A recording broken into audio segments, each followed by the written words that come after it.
Show. This your girl, Digga, birth name Rashia, first lady of the Flip Mode Squad, co-host of the hottest podcast out, you know what I mean, GODCAST. Second behind us, BIGFACEGARYSHOW.com, baby, look at that. And I was the first female on their show. And BIGFACEGARYSHOW.com. Make sure y'all tune in. Make sure y'all check them out. Buy some merch. You already know what it is, baby. Brick City, NY. You already know. BIGFACEGARYSHOW.com. You see it? Love you, sis. Thank you so much. Hello. The Big Face Gary Show. Shout out to the Upper West Side. Shout out to my mom, Tom, the Haiti, PT God, all my friends and family. I love y'all. If you hate me, I still love y'all. All we need is four corners, four walls, a dirty brown couch, and a legend, a.k.a. Rashia and rapper named Rah Digga. And you got it right. You did not call me Rashida. No. My producer make sure I say the right shit. So, before everybody knows my new shit, because I'm doing a lot of merch, BigFaceGaryShow.com. BigFaceGaryShow.com. BigFaceGaryShow.com. If you want my merch, we have a lot of it. Support us. We love y'all. We need y'all. You know, Rah Digga, I know y'all watch my show. I don't really fuck around. I get right to it, and you get to it. Right. I studied you don't fuck around either. So it's right. And for the record, she's the first lady on my show. Yeah. So I gotta ask you this: what the hell happened with you and Q-Tip? Why didn't it work out? You had to slide you to Busta. Well, now that I'm looking at all of what was going on with Tribe back then, I realized that they were breaking up at the time. And I didn't realize that was happening. You know, I was just a little youngin', you know, trying to get my album out and bugging him, blowing his phone up every day like, yo, Sal, what go, you know? How old were you? If you don't mind telling the people when you were starting rapping. I am 40-something. No, what the hell? What, give me your age. I said when you were rapping, you told me. I thought you said how old. I thought you said how old I am. No, I wouldn't do that to I don't do that to women. See, listen. I said, how old were you when you were rapping with you? Thank you, Greg. You don't never did thank you. Am I free? I heard past tense. Okay. I ain't crazy. Cut tape. We'll edit that. Don't worry about that. Now, starting what I said again. How old were you when you were in the situation with Q-Tip with Tribe Called Quest? I was about 24. I had just given birth. God bless. Because Q-Tip signed me when I was like 8 months pregnant. Oh, okay. So he really did me a squish. Shouts out to Tip forever. Yeah, I was about 24 at the time. I just had my daughter. And like a lot of months had went by when we wasn't really communicating. Now being a new mother at the time, I wasn't tripping because, you know, I had that to deal with. But then I started feeling like, yo, you know, what's up with the project? And he was going through things, and then also what bugged me out was I felt like we weren't really like the chemistry in the studio was kind of off. And it bugged me out because Q-Tip was like my favorite producer. Like Tribe Called Quest was my favorite group at the time. I just couldn't wait to work with this guy. But I felt like when I get in the studio and get on his beats, like my tone, my voice, like the aggression wasn't really gelling with his beats. Maybe you were starstruck? You know what? That can happen sometimes. You know what? It could be that. I think oftentimes when you're an artist, you don't realize what works for you and what doesn't work for you. Like, I could be a fan of something, but it may not necessarily be for me. Because as much as I love listening to all of this Tribe Called Quest music, like, I couldn't really get in the, you know, I couldn't really match the tone of his music. And I think we both decided that I was a much better fit with Busta because of that aggression and you know, his energy was more of a match for me. But at the end of the day, like, you know, Tip did me another square. He situated it where that I could just seamlessly slide over to Flip Mode without losing my record deal, so I didn't have to go through the, you know, I didn't have to go through the shame of being dropped and re-signed and all of that. So, nah, it was dope. But we just, I would say timing, you know. Okay. I would definitely say timing. I think he was going through a lot internally, and he wasn't really ready for like me being the pit bull that I was. And I'm gonna say something too. Me being an ex-A&R of Rockefeller Records, I know that that's not what happened, because I know Q-Tip's music, and he's one of the biggest DJs in the world right now for the record. Q-Tip is a big time DJ. Right. I'm pretty sure. Like you said, he was going through shit, so he couldn't get it together at that point. Right now, if he gave you a beat, you'd probably murder that beat. Oh no, absolutely, absolutely. Yeah, it's just the timing. I know. No, there was definitely things going on. I know at one point there was a really big house fire that he had. Where I remember he lost everything, like every music, every I remember that reel, every sound. So I'm like, okay, but what's up with my beat? So, you know, it just, everything, I think everything that was just going on with him, and really, and I could totally see the strain and the rift in their relationship, you know, taking a toll on him mentally, and just not really, you know, being in the headspace to deal with some nagging ass, hungry ass artist blowing you up every day like, yo, what's up with my advance? Yo, what's up with my deal? Yo, what's up with my album? Yo, so it was, I would say the stars and the moon wasn't properly aligned for us. Well, that's good. God bless you, Q-Tip. You're doing great now. I got Rah Digga on my show. We're on the war right now. My helmet's right here, everybody. Hey. We're on the war. Now, moving forward, tell me your experience with the group Outsiders you was with. Outsiders, oh my God, my crazy guys from Newark. Basically, our life consisted of waking up, smoking, walking around Essex County, looking for anybody that rap. Oh, you rap? Oh, you rap? Up, cypher, up, battle. And that's you know, that's what we spend our days and nights doing when we you know, just leaving a trail of carnage all through the city. And once we, you know, and we would end the night smoking. We had one of the homies, shout out to DU, he worked at the post office, so, and he didn't get off of work till like 11:30, and he was the only one in the crew with the car. So after we do our day of walking and smoking and battling, we would just go sit up on his porch. We waiting for him. We all sitting on his porch waiting for him to get off work, because he had the whip. He'd come with the whip, and then from there we was heading uptown to go find us some Hawaiian, some chocolate ties, some that was our day-to-day routine. Like we were literally like rubbing nickels together, going busting down nickel bags of weed. And the beginnings. Yeah, the beginnings. Like, oh, let's see, wait a minute. It's 5 of us. Alright, $1. That's a nickel bag. So we need another $1, or we try to get the bag for 4 because we needed the other $1 for the Philly.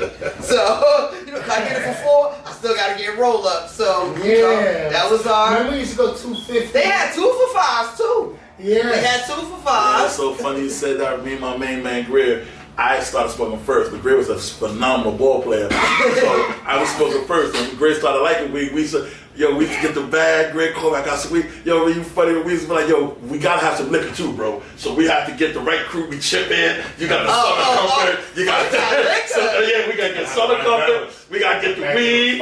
Then yo, Rob, Gray's biggest thing. Gray said, G, I don't really want to smoke, but if you can't beat them, join them. Gray love that shit. We said, and it was a great thing. He ain't turned back. We at the time we couldn't do weed and liquor. We had to do weed and some Chinese chicken wings. Remember when Chinese chicken wings was $1? They used to be $1. But she going too far. But she going too far. My mother spoiled. But she going too far.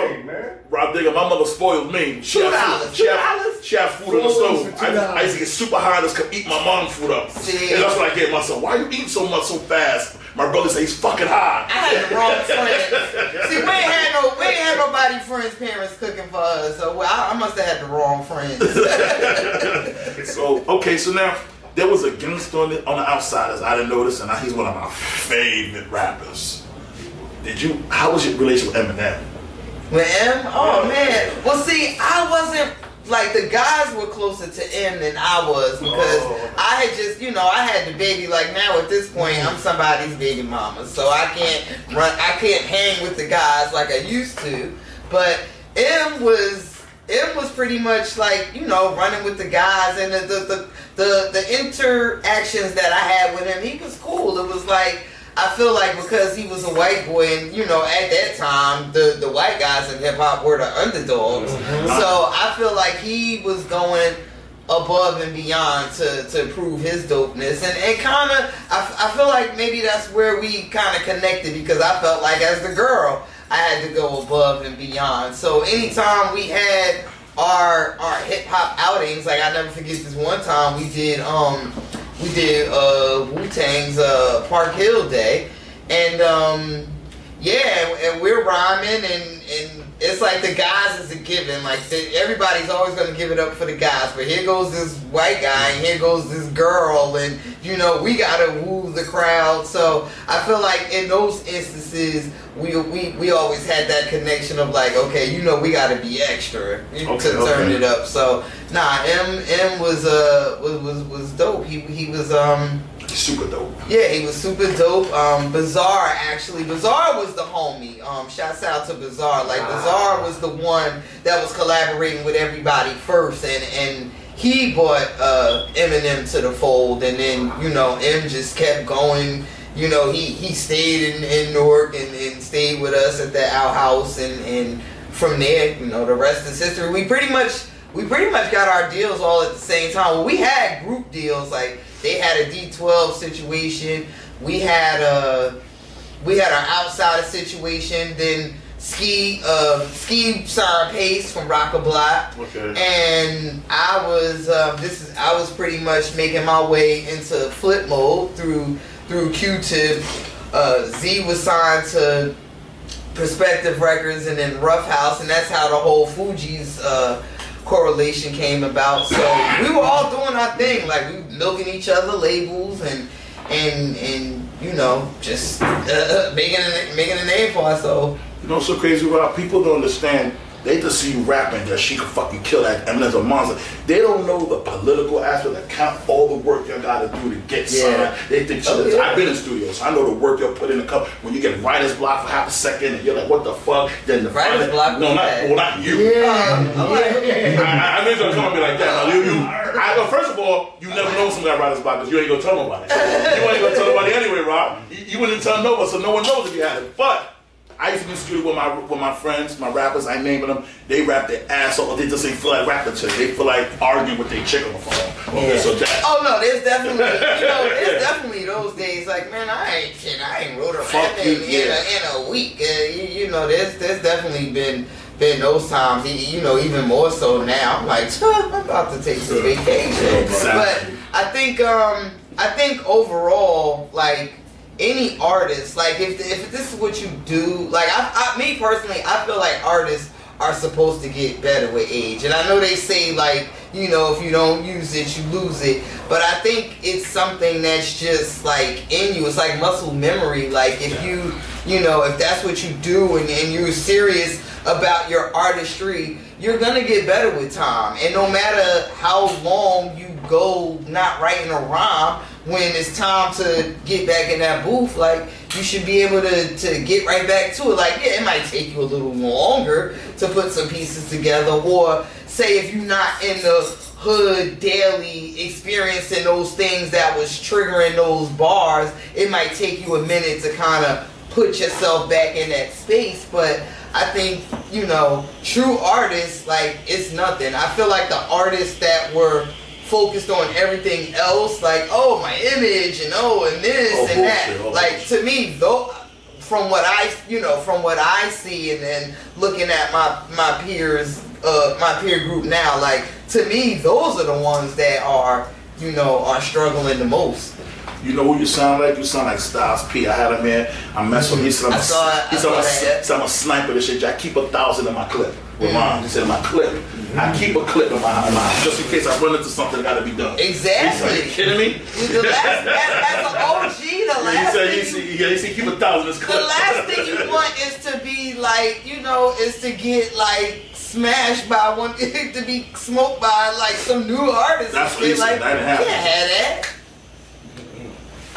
So, I'm asking, did you ever battle Emenim? Did y'all go out in a cipher before? Y'all never got into that zone, you and him? That'd be fine. I don't know. It's okay. I don't know. Did y'all ever get into a little zone? I feel like maybe playfully, not like a serious. Like as your podcast? Is that a political answer, or you just not? No. As the outsiders, as the outsiders, we definitely like anybody that came to the fold had to go through all of us. Okay. So there was definitely situations where we battled each other, but I can't recall a time where I was like, you know, going at it like a straight like versus Eminem. Yeah, so Rah Digga, aka Rashid, tell the truth. When did you say this fucking white motherfucker rap his ass off? Because I'm a major fan of him. And I'm colorblind, y'all. I'm saying white because he's white, but I'm colorblind. Honestly, I said that the first time I heard him rap. Monster rapper. Because I just like once because when you see him, to see him personally, he don't look like what's about to come out his mouth. Like he really looked like trailer trash. He said it too. You know, trailer trash, junkie white boy. And then when he started busting, it's like, wait, whoa. Like, you sound like a nigga. Yeah. And like all his friends are black, so he's from Detroit. And what I really appreciated about him the most is he wasn't trying to be a wigger. Like he wasn't trying to be he wasn't trying to act overdoing it. He wasn't trying to act black. Like he was proud of his white ass, trailer trash ass. He didn't give a fuck. So yeah, like he rapped about what was, his reality. Like he didn't put on a facade and try to rap our reality. And Rob, let me tell you about him. I got a great story with you about him. First of all, I told Ron there's my guy Pat. He does my media marketing. First of all, everything. Was anybody got some tissue? I'm sorry. It's all right. It's all right. Any beef Eminem had, he addressed. He had beef with Ja Rule. He had beef with Fat Joe, and he showed up. Number two, I'm in LA with him. This is a crazy story right there. I'm in LA with him. We're doing some show. I don't remember the exact show. Me and Jay-Z were all chilling. Eminem taps my leg and said, "Yo, Gary, can you get me Jay-Z's autograph?" Oh shit. He just sold 3 million records already. I said, "You asking me? Without him, I'm nothing." No, he's a real student. Yo, he said that, Ron. Can you get? I said, "Yo, I ain't gonna ask him for you because he gonna tell me I'm lying. You go ask for that shit." He said, "No problem, G." But this kid is for real with that. He was super humble. But then he said something else I saw in the interview out there that killed me. He said, Ron, "Yo, I was white trash on Monday. Now on Friday, my account told me I got 50 mil in my account. I don't even understand that shit." Then he said, "I sold more records than black people, not because I'm white. Let's be real. I saved them. I'm not better than them. I'm just grateful." He was white. That you say he's trash to a superstar. We agree? Yeah. So bottom line, shout out to Eminem. Moving along, Shy-Rock Day. That's when I met you and your peoples. You hosted it. What does that day mean to you? Hosting shit. You do it every year. What does that day mean? Well, it was supposed to be. I was supposed to host it last year, but Corona, of course. Corona happened and everything got shut down. So, and she had already paid me a deposit and everything. Okay. Didn't ask for it back once it got shut down. But then, 2021 comes and now things are reopened and she's like, you still got me, right, sis? You trying to double dip? You could have double dip. I'm like, of course I got you. Nah, but no. What's beautiful about this sister is we met her. She was actually a guest on our show on the Emenim GODCAST, and after the show, like we were having some, like we were just getting familiar with the spot, so we were still having like technical issues, audio issues, and after the show, she wrote Jamar a check for sound equipment. She was like, yo, y'all need what y'all need, new mics. Wow. And I was like, yo, that's a real and yo, can we make Shout out, God bless you. Real shit. She came through and blessed us with some bread for a new audio equipment. And we didn't even need the bread. It was just a matter of going to get it. But she was like, man, that's boom, like it's done. So ever since that point, I just like, it just dawned on me in that moment, like, yo, that's what this culture is all about. Like, each one teaching one, you know, passing it on and just paying it forward. So that meant a lot to me.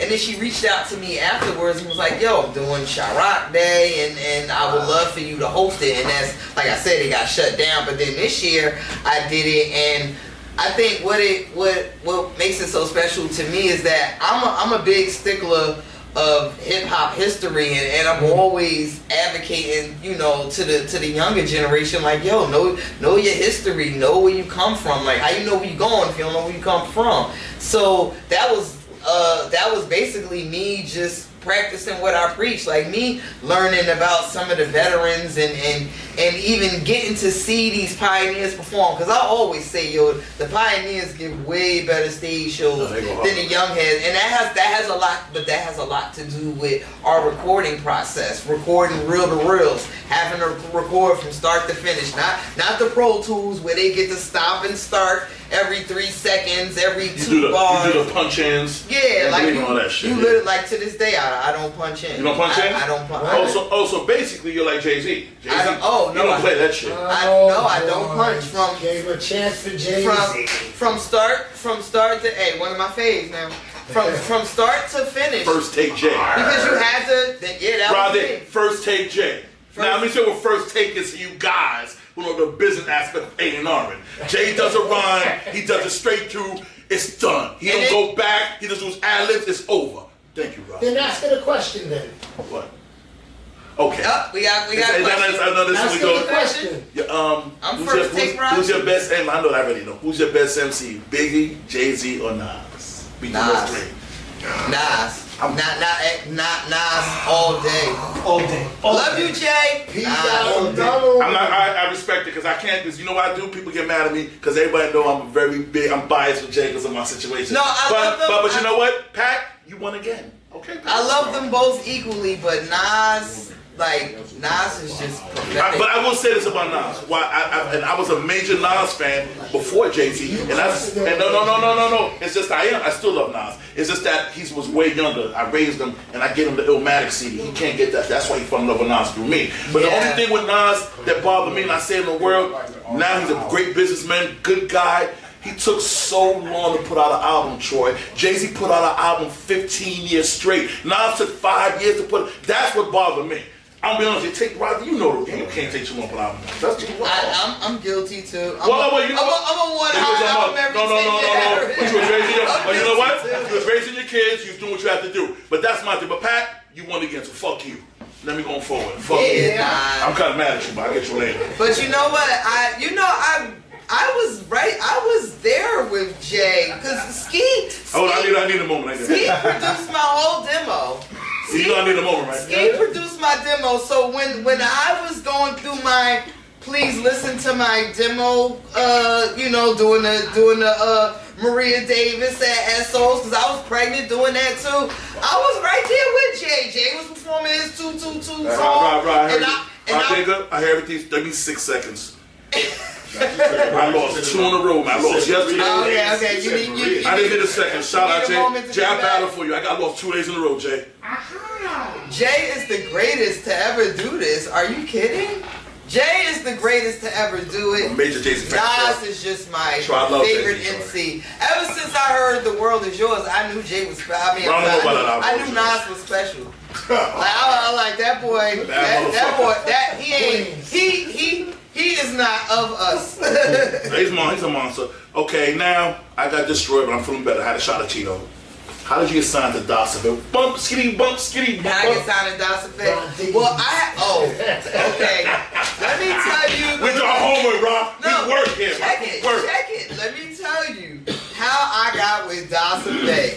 So I had a female partner at the time. We was called Twice the Flavor, and somehow I got Crazy Drazy beeper number. Okay. Through some, I don't know how in the world I got a hold of this man beeper number, but I got his beeper number. We beeping him. One day he called back. We tell him we rap. He like, oh word, AI. I'm like, yeah, give us an address. We will send you some stuff. He gave us an address to, you know, to send our demo to. We sent them the first demo with 3 songs. Didn't get a response. We sent them a second demo with 3 songs. Didn't get a response. We sent them a third demo with 3 songs. Nigga came call back like, yeah. What the fuck? Next, I'm sending a card for y'all. He sent a card for me and my partner. They was living out in was that Long Island, Rontheprodoosir at the time. Sent a car for us. We came out there and you know, played our music. That third demo was special. We was killing. Yeah. Like the first, and like it's so funny because you can actually hear the progression in the music. The first one was like, oh, okay, little too cute. Where's my sisters? We had like our little girl anthem. Oh, that's so cute. But we had this song called No Title, No Hook. We had a song called Hard to Kill. And I forgot what the third record was, but nah, that was a demo that was like, y'all still friends with the young lady? Oh yes, that's my sister. Newark, she's from Newark too? She's from East Orange. Oh, okay. She's from East Orange. Shouts out to Chia, twice the flavor. Okay. Nah, that third demo, we got busy. So that he heard? That shit was undeniable. Called the car for us out there, met him, met school, met my future manager, A Blitz. Shout out to A Blitz. He was their road manager at the time. Dice was their DJ. Shouts out DJ Dice. And that was, you know, that was the start of like, oh shit, we part of a squad. Yeah, right. And that was you know, that was our thing. We used to get box braids, and we had a box braids up in a ponytail, like we were the female DOS effects. And you know, I ain't gonna lie to you, Rah Digga. I love them, but I didn't know what rhymes they were saying. I just like the way it sounded. Bump skitty. I liked it. Who else was signed to DOS Effects then when you were there? At that time, well, the fact that, you know, it was the whole, when we got down with them, like timing like a motherfucker. Same with Q-Tip. So we got down with DOS right as the Hit Squad was breaking up. So then they like right as Eric and Parrish was breaking up. So you had Eric over here with Red and K Solo and Keith. We're like, who want to be on that team? Because Red was our homie from North. Tough. And then, you know, we had Parrish over here with DOS Effects, and I forgot who else was signed, but Lord Have Mercy, who's also a FLIPMODE member, was signed to DOS Effects with me. So me and Lord been like kind of rolling together from the beginning. We was Lyricist Lounge together, we was DOS Effects together. But K Solo? Was K Solo in K Solo was part of Red, you know, was part of E Squad. You know, he read the dictionary. He spelled everything. He was part of E Squad. So we sitting over there on Paris side like, I'm gonna be on Eric's service team.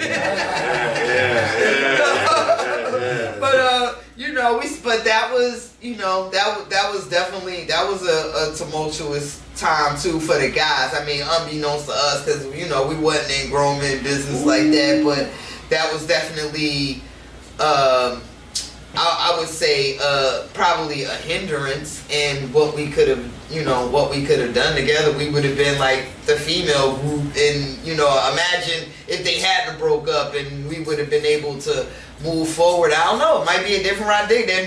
There might never have been a Rah Digga with Busta Rhymes. I'll tell you one thing. I was gonna give shout outs. I'm a rap head. EPMD was the best rap duo I've ever seen at my age. I agree. You agree, Ron? I agree. Then my mom, again, I can't stay with them queens. Yeah. Then them two little motherfuckers took over. Mobb Deep. Mobb Deep. My favorite rap group. I don't want to do Wu-Tang because Wu-Tang's not fair. They had 10 assassins. Ron is not. I try to put them in that. I don't know how to categorize them, right? Because they had 10. We had this debate on the GODCAST one time. Okay, let me ask the room. Let me ask you. How you handle that, Troy? Can we get one though? Wait, let me ask the room. Let me Runs are OG. Don't put Run the Cat. Hold on, Gary. Let me ask the room this question. Because we had this debate on the GODCAST. Okay. Would you consider Wu-Tang Clan a group or a crew? A crew. A crew. You gotta go crew. I'm going. I said crew. Definitely. I said crew. They tried to laugh me out the room like they a group. I'm like, no, that's a crew. Sis, best rap crew assembled of all time. Rapping monsters. Well, we got that what makes them a crew is because they also got solo situations. That's what I said. Groups do everything as a group. So what makes Yo, niggas argue me. solo artists. Shout out Niggas argue me down that they was a group. They like, no, that first album, they was a group, and then they branched out into soloists. RZA gave them the ultimate deal. He said, I'm gonna sign y'all, but you all get solo deals. Let me tell you something about RZA. Besides Damon Dash, he was the second most brilliant executive I've ever seen. He did. You signed to me. Shout out to RZA. Shout out to RZA. I do all the beats. Nobody eats. You go through me. Right. That's what he did. Gee, remember we got that call that week? Yeah. Whew. Downtown, look, go check the Wu-Tang dudes out. We walked in the studio, me and Greg, Ron, me and Greg, Cotty, my friend Cotty, shout out to Cotty, was working with, what's that label? Monty was down with, y'all, Loud. I walked in there, sis, these motherfuckers, was so much smoke in the air. I don't know how they did. RZA's talking, he has a lingo that really can understand. They got that in Staten Island. Mob is my favorite. My favorite three groups, by the way, Mob Deep, Tribe Called Quest, and De La Soul. See, now I'm gonna get on you. Those are backpackers. They don't. Hey! You They nice, but they don't dig up dirt. Who say dig up dirt? Mob Deep talk about dirt. You gonna put some spec on that first backpacker. That's number one. Because them backpackers will bust rappers' asses out here in these rap streets. That's number one. All right, but we don't want to hear who's the president every day and what's going on in political. I want to talk about who got cracks in the streets and how much they cost. Hello. Just because they backpack, just because they are quote unquote backpackers, that don't mean it's all metaphysical whimsical. Them backpackers go to fuck off. I love backpackers. My friend, I love Moses, but my favorite rapper's a backpacker. He's better than all of them as a backpacker #1 king. And y'all might hit me. Kanye West is the best backpacker who ever did it. Okay. You should argue that with me. Monster rapper. You get no argument from me. And I love backpackers. But Kanye West destroyed the game, man. So absolutely. Thank you, Robbie. But Mob is my number. No, Mob Deep is ridiculous. Mob is my number. Me and Ron talked about that. At one point, Troy, Free Grid, Prodigy was one of the top 5 rappers in the game at one point. Then he fucked with the God MC. Oh, God. He put the 2-2 on the wall with the spandex. Here you go. So that's what fuck that's what Troy, he ain't been the same, Troy. Troy, you tell me, Troy. Pat, you my man. Has he ever been the same? Rest in peace. Pat, you even said, Pat, was he the same? Hey, and guess what? And Mob came right back. Pat, was he the same? And Mob came right back. Like, what's wrong with you? What good when they ever learn? Keep playing with your fire to get burned. And I see Prodigy interview. He said it. He said, yo, I ain't gonna lie, that shit was funny. My grandma made me do ballet classes. He made it a joke. But he wasn't a funny MC. Oh no, he rapped his ass off. I'm telling you, at one point, you like, hey, look, they came right back. Yeah. They came back faster than my God MC. Who's your God MC? Nas. Oh, that's your God. JG, my God MC. Okay. No, because when Nas first came back, he came back with that Swiss joint, the Nas general. is ridiculous. And I was like, I could never take that for Nas round about a gun, sis. A gun. It's just that he just takes too many breaks from me. So now, sis, I'm moving along, and you can't count yourself. Who the best top 5 women MCs? Don't count yourself. Because we already beat one of the best rappers of all time. So, wait, I gotta do 2 separate. I always gotta do 2 separate lists because I have like greatest artists, but then I have like greatest MCs, and sometimes they're not always interchangeable. Now, greatest artist, female. I gotta go with Missy. I gotta go with Kim. Official. Gotta go with Lauren. Official. Should have said her first after you, personally. Gotta go with Hang on. MC Light. Official. And Latifah.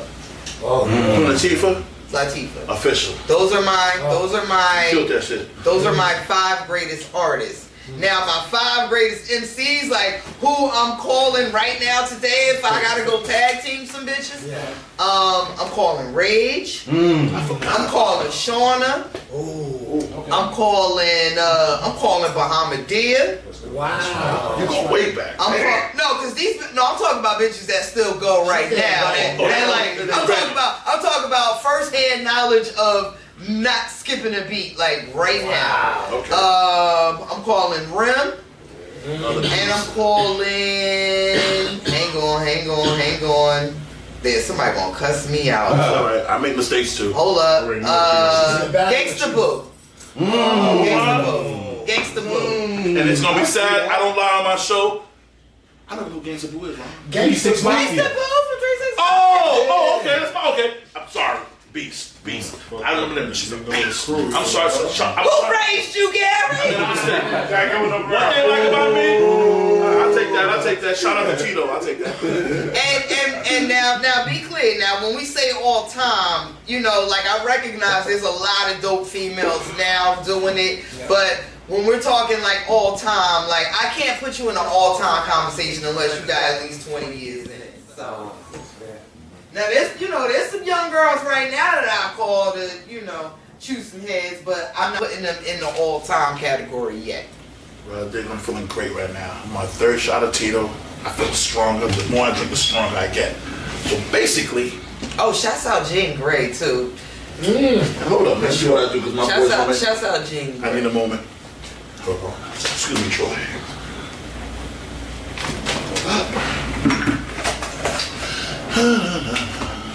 Put the helmet on. BigFaceGaryShow.com.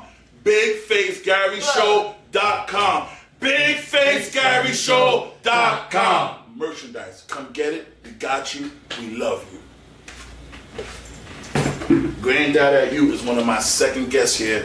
Nori, who's a major podcast who I look up to on the show. You said Granddad at You? He said he was jealous that I got him. That's Nori's favorite rapper. Oh, shit. He said, I can't believe he did that, mother. That's my friend Nori. One of my favorite, real good friends. Word. And he said, how did you get to him? And I got love for Finesse. But yeah, shout out to Law Finesse, a legend. Everybody, Nori mad about that too. You can't believe that. Yes. Now, Granddaddy I use a favorite show with a friend. Ron, me love him because he came in. We had a ball. Friend to the show. You friend to the show. And You we are just on work the essence. Yes.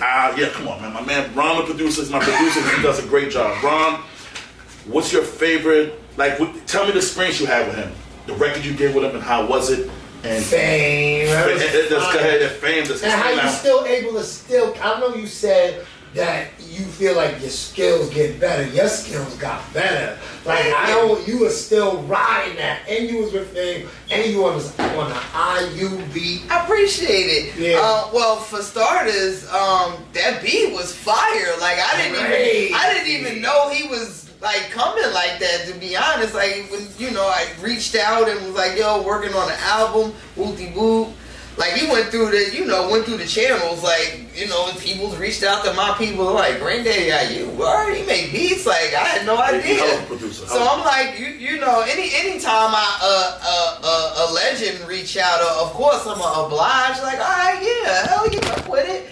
And I can't remember if I had the beat in advance or if I heard it when I got to the studio. But I know when I did hear the beat, I was blown away. Like, oh shit, like this shit hard.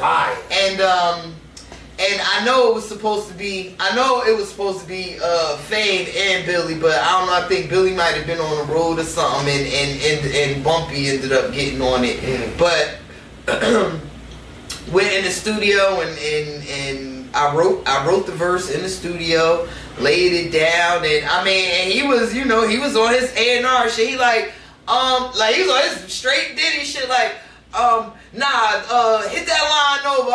Hit that line. I need more energy in that line. I'm sitting there like, you get aggravated. You telling me to do, I gotta do my first, but that's sometimes that's necessary. It was definitely a late night, and I'm one of them type of people where I don't drink or smoke before before the work get done. So he like, shit, you need to loosen up, and since you kind of you kind of tight up in here. But no, I had a really good time. Came out dope. When I heard the finished version, I was like, oh shit, great guy. Like he's such an underrated second guy on my show when I started this shit a year ago through pandemic. We had a ball. Great guy. He real nice guy. No, he definitely, he definitely, and he played me like mad other shit too. That was fire. I was like, yo, this gonna be this gonna really be a good project. I can't wait to hear the finished results. Song got done. I mean, it's been in the tuck for a minute, but once he did finally release it, like he just went on and got a video done to it and everything. Like you work with some people and it's like they haggling you every step of the way for everything. Yo, I need you to promote. Yo, I need you to do this. I need to like it's like it's your project, bro. I did my part. Like I ain't get none of that from him. Like he got. He got my verse from me and just did what he had to do. Bullshit. Word. Bullshit. That's what bosses do. So sis, what's your best battle you ever had with an MC? Like from you in Jersey, whatever you did, Newark. Did you ever battle somebody who was a war? Yeah, hardest. My best. Hardest when you went home and said, I got that bitch. I remember it easy. It was a dude named Keith. Mm-hmm. A dude named Keith. We battled in the park across the street from our buildings. And part of, especially back then, like part of battling was also having the most verses. Yeah. Like who would tap out first. That's what Stops talking about, having a clip. And when I tell you that we battled through the night, like the sky started turning turquoise. Like there was just so many. That I had so many rhymes, and then like plus I had songs too, so I was like, okay, verse 1, verse 2, verse 3, there's another song, verse 1. Like I just had verses on top of verses. He didn't give it either. On top of verses. I mean, I can't even remember how many times we went back and forth. To be honest, I stopped counting past 100. Like we got past 100. Damn. Like past 100 verses. When I tell you we battled through the night, we literally battled through the night, and the fucking sun started coming up, and this nigga was like, alright, I'm done, yo. Shouts out to Keith, man. I hope he's okay. I think I heard later on that like he was in a bad car accident. I don't know if he lost his life. I know some people that were in that vehicle lost their life. Prayers up. Keith, I hope you are in good health these days. But if he watching this, you remember that night in the park? I punched your ass and you tapped out. That's hot. 4 corners, dope MC, a legend. We ain't playing no games. 4 corners. They can't fuck with us. Going forward, dopest battle you ever witnessed. You had nothing to do with it. You just like, God damn, this shit get dirty. You ain't got nothing to do with it. You just like when your ear was there. You're like, God have mercy. Damn, I have to think about that, cause I have to think about that. I've seen quite a few. Ooh, that I witnessed. Great question, Ron. She's taking her time. Yeah, no, I that means it's a good question. She's a battle MC. She's seen. It's like because I've seen so many. I mean, I've seen everything from the neighborhood street battles back in the day to the URL and the smack battles of today. I mean, shit, I can't even pinpoint one. I could say Hollow and Lux, because I was I was right there front and center for that. That was one of the best ones. That was a great one, and I didn't realize I was gonna be like right there, like Lux. Just saw Lux. Lux just said that he wanted to come on the show. And yes, he did. No, that was a great battle. Like I think that there was a couple of gifts floating around of my facial expressions. Like, oh my God, did you hear it? Yeah. You're like God. Yeah. Lux so nice and hollow. Now I'm trying. Shout out to you. I'm gonna get you on my show. Word, shouts out to Love. Get you on my show very soon. Okay, that was a good. So now there's Philly, there's New York, and there's Jersey. give me your best MCs in them states. Who's the best? Who you think the best? No. Which state do you think got the best Jersey. MCs? Ah! He said you said it earlier. Yo, I'm sorry to tell you this, Rah Digga. You are so wrong. You have Redman. You have you. Jersey, You have Redman. You have you. You have FUGEEZ. You have my Haitian brethren, Wyclef. He's not a rapper. He's an ill producer. Wyclef is not a rapper. He's an ill producer. Oh, really? He's not really a rapper. No, are you serious? I love Wyclef. He's a producer. And we Keep going. We had Tretch. Oh. Tretch is for the women. Tretch is a What? What? Alright, he can rap. Okay, I'll give him. I'm Tretch. I'm front. Okay, I'm front. You know that's Emenim inspiration. I'm front. Okay. You call me front. Okay, keep going. In addition to You got us. 4 out of a big ass state like that. What's Come left? on, don't do this. What's left, Ron? What's left? You're gonna lose this. What else? Tell me what happened. No, there's a lot Remember of. even back to the poor righteous teachers. There's a. You got. Oh, Yeah. Wise, intelligent. Don't do this. Don't do this. So you think Jersey got more rappers than where we from? Where was it back? Mr. Funky Man. Oh, Hey, So, Ron, you're saying Jersey got more rappers than New York? You have to put No, not more. respect on Not Jersey. more. But I think Gotta tread lightly, and man. also there are a lot of rappers that didn't get to cross that threshold that are really that are you dope better too. tread lightly I mean, on just Jersey. now this is just me from personal experience, like walking around battling motherfuckers every day coming up. Like I definitely had a way harder time in Jersey than New York. I was sweeping New York niggas. Sorry. Sorry. You can't run. You know she's telling the truth. You know what? Sorry. I want to do something good because I'm getting pissed off because y'all trying to get at me. But I will say this about New Poor York. Righteous, she's got that single I love. I can't remember the name. New York. Say, that's New my York. I'm gonna tell you what New I York. love that record. I love that New record. York taught me how to be a commercial artist. Like New York, like going through trudging through the streets of New York prepared me for the industry. But as far as like keeping my skill set sharp, no, that was Jersey boot camp all day. Right, you know what? And then I ain't gonna hold you. I'm gonna say Philly, my second favorite state. I feel like, you know, I'm gonna tell you what it is. I'm gonna say they rap the ass. I'm gonna tell you what it is though. For Jersey, like Jersey MCs always felt like the underdogs to New York. So it was always that Jersey artists, MCs always felt like they had shit to prove.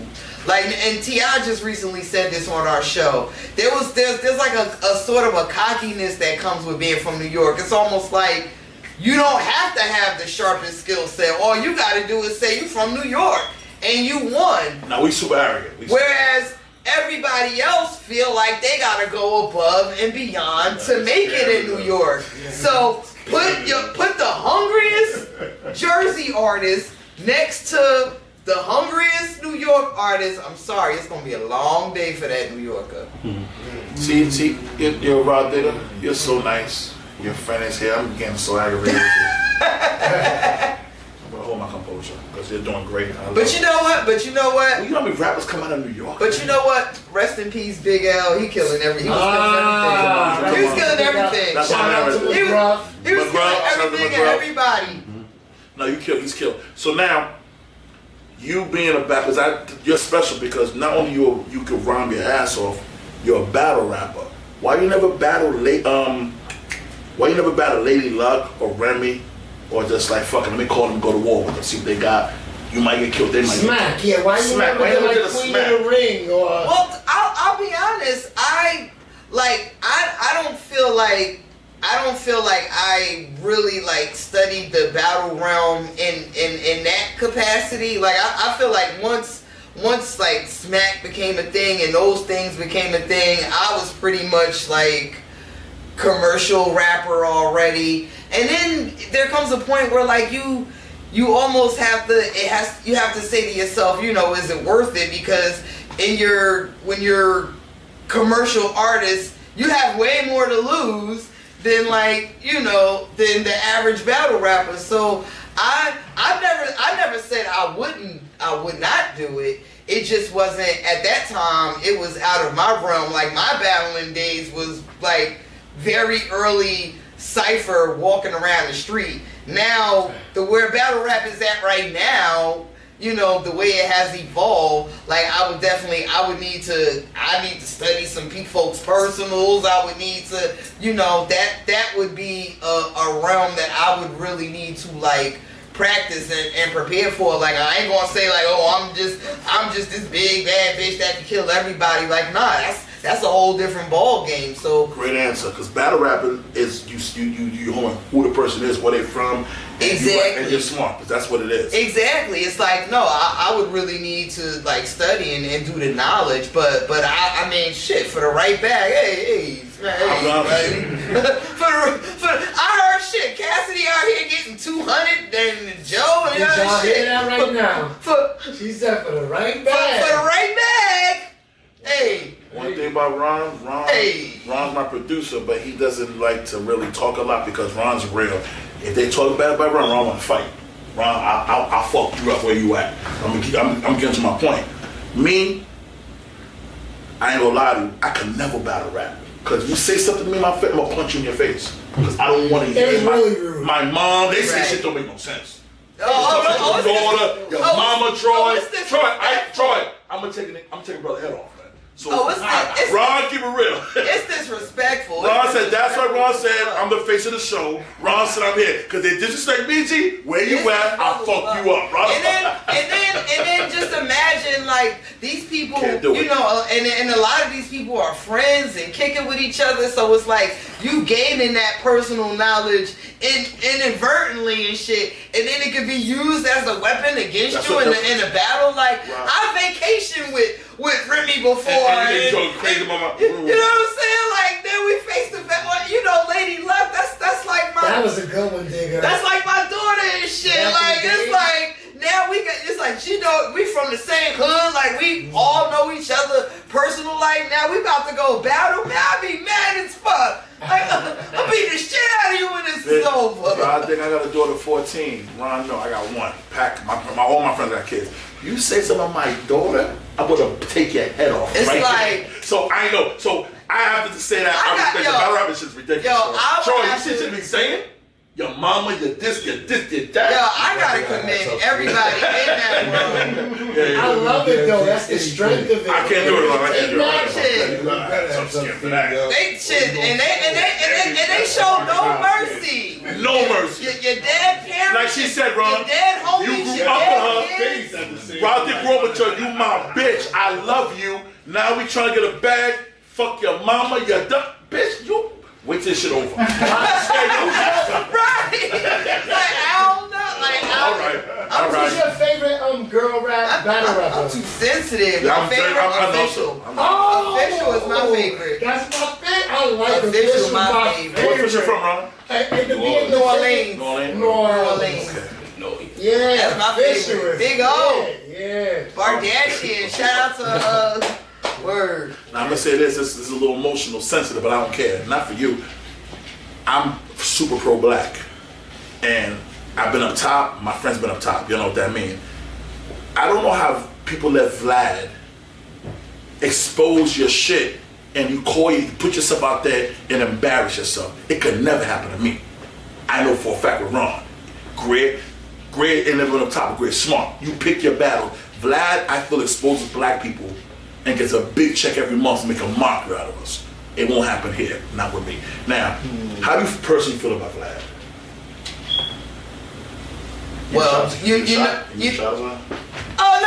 no. I mean, you know the official, you know what I mean, GODCAST stances. We have officially boycotted him.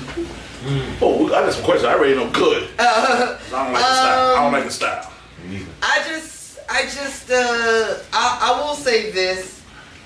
I don't think he's doing anything different that any of the other media platforms are doing. Don't do that, because I don't do that on my show. You don't do that, Rob. Rob, you get a political answer, Rob. Let me finish. I don't. But let's keep it a bean though. You don't do that. Let's keep it a bean though. Shade Room, all Lipstick Alley, all of these Breakfast Club, all of these platforms are perpetuating the bullshit. So let's keep it a bean. Well, not your show. Ron, my man. I mean, I know Ron's a podcast. But I'm gonna tell you what my personal issue with Vlad was. I didn't appreciate the way he would have an interview with someone, take that information, and then start asking other guests, well, such and such said this, how do you feel about this? Well, such and such said this, how do you feel about that? And then getting those guests to comment on that person. So now you're starting these, you're starting these wars amongst brothers. And I felt like that was something that, and of course every media platform, they're gonna run with a hot story. If these two are beefing, this one says this, oh, okay, we gotta report it. This one responded, oh, okay, we gotta report it. But I didn't like, I don't want to see D.L. Hughley and Professor Griff going at each other through Vlad. I don't want to see things like that. It should be black. It should be a black guy. Hey, I'm gonna do what I do. A black guy doing it. And no, but she's saying it's not about really race. She's saying that. No. What I'm saying is I don't want to see. I don't want to see a rift between a conscious brother like D.L. Hughley and a conscious brother like Professor Griff, to the point where they're making videos going at each other behind some he say she say shit that Vlad did that I feel like wasn't necessary. It's like you brought a conversation to D.L. Hughley like, well, Professor Griff said X, Y, and Z. How do you feel about that? And posed it in a way that's going to make DL react a certain way, or answer the question a certain way. And now it's like these two brothers got disparaging remarks against each other when it's like situations created, as opposed to like other media outlets. They're just following the stories and reporting on shit that's going on.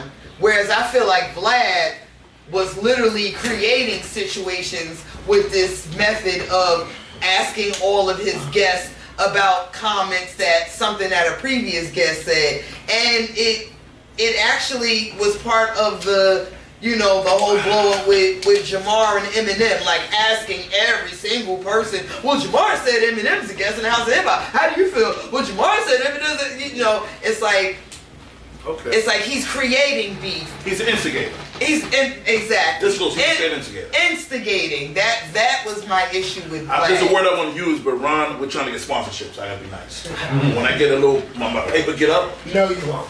Ron ain't going for that. He said I come be all your way in this shit. Okay. God damn. There is good on his platform. No, I don't know how many people play the stock game, but the Vlad stock was actually, is actually a good thing. So it's not all bad. I don't like that instigation. Is he still your friend?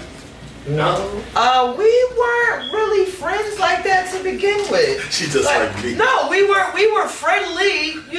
We were friendly through Jamar. He and Jamar definitely had a friendship. I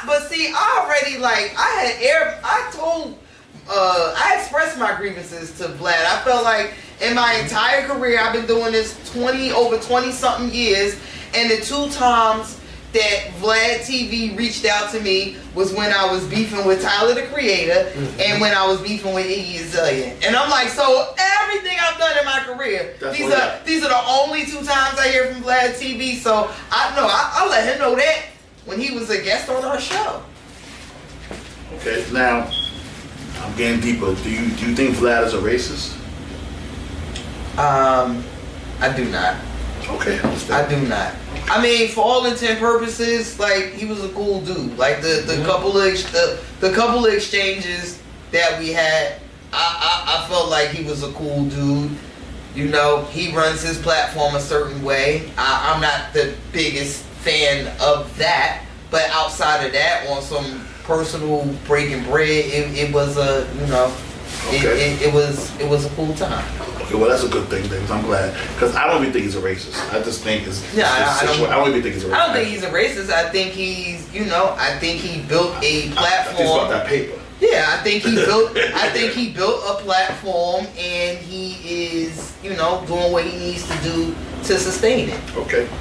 Now, him and Lamar were very close, and Jamar backed off from him with the Farrakhan situation. Yes. What's your take? I absolutely support Jamar. I think that was some bullshit of Vlad, and I know it was personal for Vlad because he's a Jew and he feels a certain way about Minister Farrakhan and certain things that he's expressed about the Jewish community. However, as a journalist, if you misquote somebody or you get some shit wrong, any responsible publication is going to print a retraction or express that they got some shit wrong and correct it. That's just a professional thing to do. But if you're gonna be in you're in your feelings because you don't like him and you're misquoting him, and in the process of misquoting him, you're doing that thing that I just got finished saying I don't like. Yeah. You're going to people saying, well, Farrakhan said bash Jews in the head with a rock. Like now not only did you get it fucked up, you're also trying to create content with multiple guests with this false quote, with this misquote. Gotcha. And you're causing people to say things about the Honorable Minister Farrakhan. Amen. Yeah. And you so busy in your feelings that you're not being a professional, responsible journalist and admitting that you got the quote wrong, you got it fucked up. You just in your feelings, and for that we can't rock with that. And you know what, I love that. Thank you for your honesty. Now on your show, you have Vlad on your show, GODCAST. Couple times. Give me something he said that was the most surprising to you on your show. Did he really say that on my show? Like in a bad way, like good or bad, whatever. I mean, he kept it real. He definitely kept it real. Like, cause when I told you when I pressed him about like, yo, why those the only 2 times you reached out to me? He said I ain't even gonna hold you. Like, my female interviews don't do the numbers. Damn. That was real spit. Hold up. BigFaceGaryShow.com. BigFaceGaryShow.com. BigFaceGaryShow.com. Get the merch. On my show, the numbers and everything. This young lady here is the first rapper on my show. I don't care about numbers. She was on my show first. So God bless her. I need a clap for her. Yeah.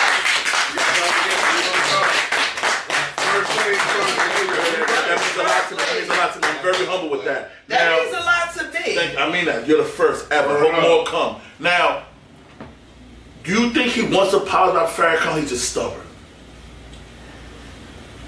I think he doesn't want to rub his own kind the wrong way.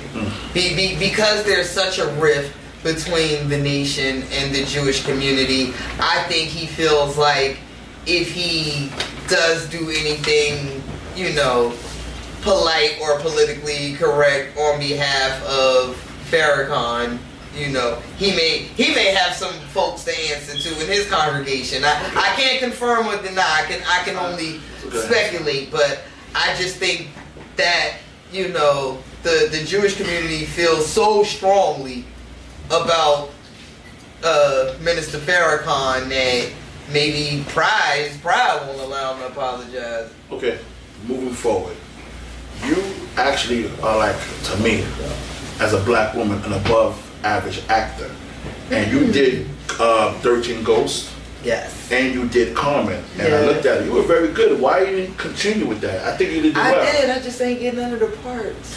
Damn. I ain't gonna lie. I was out That's there. why I can't act. I was auditioning my ass off. I'm gonna tell you some of the roles I auditioned for. I auditioned for Curious Case of Benjamin Button. I auditioned for Fantastic Four. I auditioned for Miss Congeniality. I did the pilot. Me and MC Light and I did the pilot for the Boondocks. That was my favorite actor. Sandra Bullock. That's one of my favorite actors. We did the pilot for the Boondocks. Regina King beat me for that. She beat me for Miss Congeniality. Yo, Regina King That's was fair. my ass. That's fair. I'm gonna tell you what it was. Cause after I did 13 Ghosts, like I felt like, oh, like I'm in here, like I'm an A-lister, Hollywood bitch, right? I think I got offered a role in Malibu's Most Wanted. I'm like, I don't want this typecast. You out your rabbit ass mouth. Yeah, look, That shit did numbers. Look, no, listen, but I'm like, I don't want to do this typecast. Like, what is this? And you know, and I started going, like I said, going for them roles. But then them bitches started showing up. Taraji, Regina. I'm like, oh, okay. So I'm gonna take my ass back to the studio. Shout out to the actors. I'm like, I tried. You're a rapper. They was actors from the get-go. Yeah, it's like, okay, it's like, okay, you want them roles? Well, now guess what? Now you going up against the bitches that do this. Yeah, like that's like them trying to rap. This is what you do. And I lost. Yeah. And I've never been in a movie since. That's real though. and you ain't seen me in Hollywood since. I love that shit though. You keep it real. Cause certain shit I can't do, I know I can't do. I ain't gonna lie. I ain't get it wrong. Well, shout out though. You tried. Fuck that. Now, I did. I was going in. Would you do reality TV right now? If something came, if the numbers are right, the money was right, and it made sense to you? Because think about me and Ron, I'm very private with my life. I might get somebody call me $100,000 your show. I'm not gonna put my family out for $100,000 because I don't like everybody in my business. I wouldn't do one of those. See? I wouldn't I don't play that shit either. I wouldn't do it. I get every season. Florida, Atlanta, New York. They call me every season like they don't know where I live and shit. Like, would you be interested? Are you in LA these days? Are you in New York these days? Are you in? No, and big ups, you know, Mona violated, that's family, but it's just, yeah, I'm sensitive. I'm super sensitive. I can't do it like that. That takes a certain skill set or a certain thick skinness that I don't think I have. And my partner's very sensitive. I don't think I have it. Now, what I would do, you know, I would do something. Now, I do something fun. I do like a Fear Factor or, you know, one of those. You know, I do like one of the fun shows, like the, you know, or running around the haunted house or whatever the shit they, you know, them type Fear of shows. Factor, you can eat that food that you have, the bugs and the. I'm not doing none of that shit. Well, it depends on the bag. It depends on the bag. The bag gotta be right. Depends on the bag. Now, Ron called me and said, Gary, they want you to talk for an hour about your life and things going in your hood for $50,000. Okay, we'll do it. But you're not gonna give my whole sum of my daughter, who I love my daughter, my friends, Greer, everything, how I move, who I argue with. It's not happening. See, and to be honest, it's not even so much that I would have to me, that's not the problem. The problem is, and you know, in particular with them type of shows, there's actually a staff that is hired to go out and dig dirt on you. Oh. Like I've gotten phone calls about people on the show, like, yo, you was tight with such and such at one point, right? What can you tell me something about him? I'm like, nope. So now I know that's how they get down, and it's like, oh, okay. So I'll be thinking I'm having family day on camera, and you know, some skeleton is gonna come walk through the door and put me on blast or something. It's like, oh wait, nah, I didn't. And those blasts be real. Like that don't be contrived, that don't be scripted. Like no, they are literally timing a motherfucker to walk on camera that you ain't seen in forever, that you hope you never seen again, and now the fallout is playing out in real time. That's why I can't do that. Okay, well you just I'm a very sensitive. My partner in crime is very sensitive, so there's certain things you have to be very careful. But Ron, he don't like my shit. Yeah, Ron, take the next question about the Lord have mercy. Take that. Because back in the days your album came out first. Yes. Before Lord Have Mercy. Yes. Is that the reason why he didn't really work out after that with FLIPMODE? Or you think he was maybe like, because wasn't he supposed to come out before you? Lord was supposed to come out. I was like one of the last people to get down with FLIPMODE. Busta had When Disaster Strikes going on. Rampage just got finished. Wild for the Night was like his hot single, and they had Flavor in Your Ear remixed together. So Ramp and Bust was on fire. On fire. And Lord was, was like his general. So when we got down, Baby Sham and I, we were the last two to get down. So we were all, and Spliff was his, was his sidekick. So we were told that we were last in line. Like, pretty much that was like the chain of command or something. Like, Baby Sham and I were number 5 and 6. I'm like, oh, hell no. So, in my head, I'm like, oh, no. You must not know. Y'all don't know about me. So I just, I just started stunting. Like, Busta used to be in the studio making beats. I'm like, oh, that's dope. Let me get a copy of that. I come back the next day with a whole song. Like, what? Like, I just made my presence. Yeah, it was like you just couldn't avoid me. And then, there were a lot of things happening. We had the double A side for those of y'all that don't remember. A sides and B sides. I lived off that. I was about to say, I don't even think those No, they should put the single they think is coming out on the B side. Right. And A side. So we had our double A side. Everybody on the line outside, which was Rampage, Bust, Rampage, Bust, and Lord. And then there was Cha Cha Cha. Me. You killed that verse. Sham. Who wrote that for you? Nigga. Big face. I'm sorry, nigga. I'm sorry. I get a little kooky sometimes.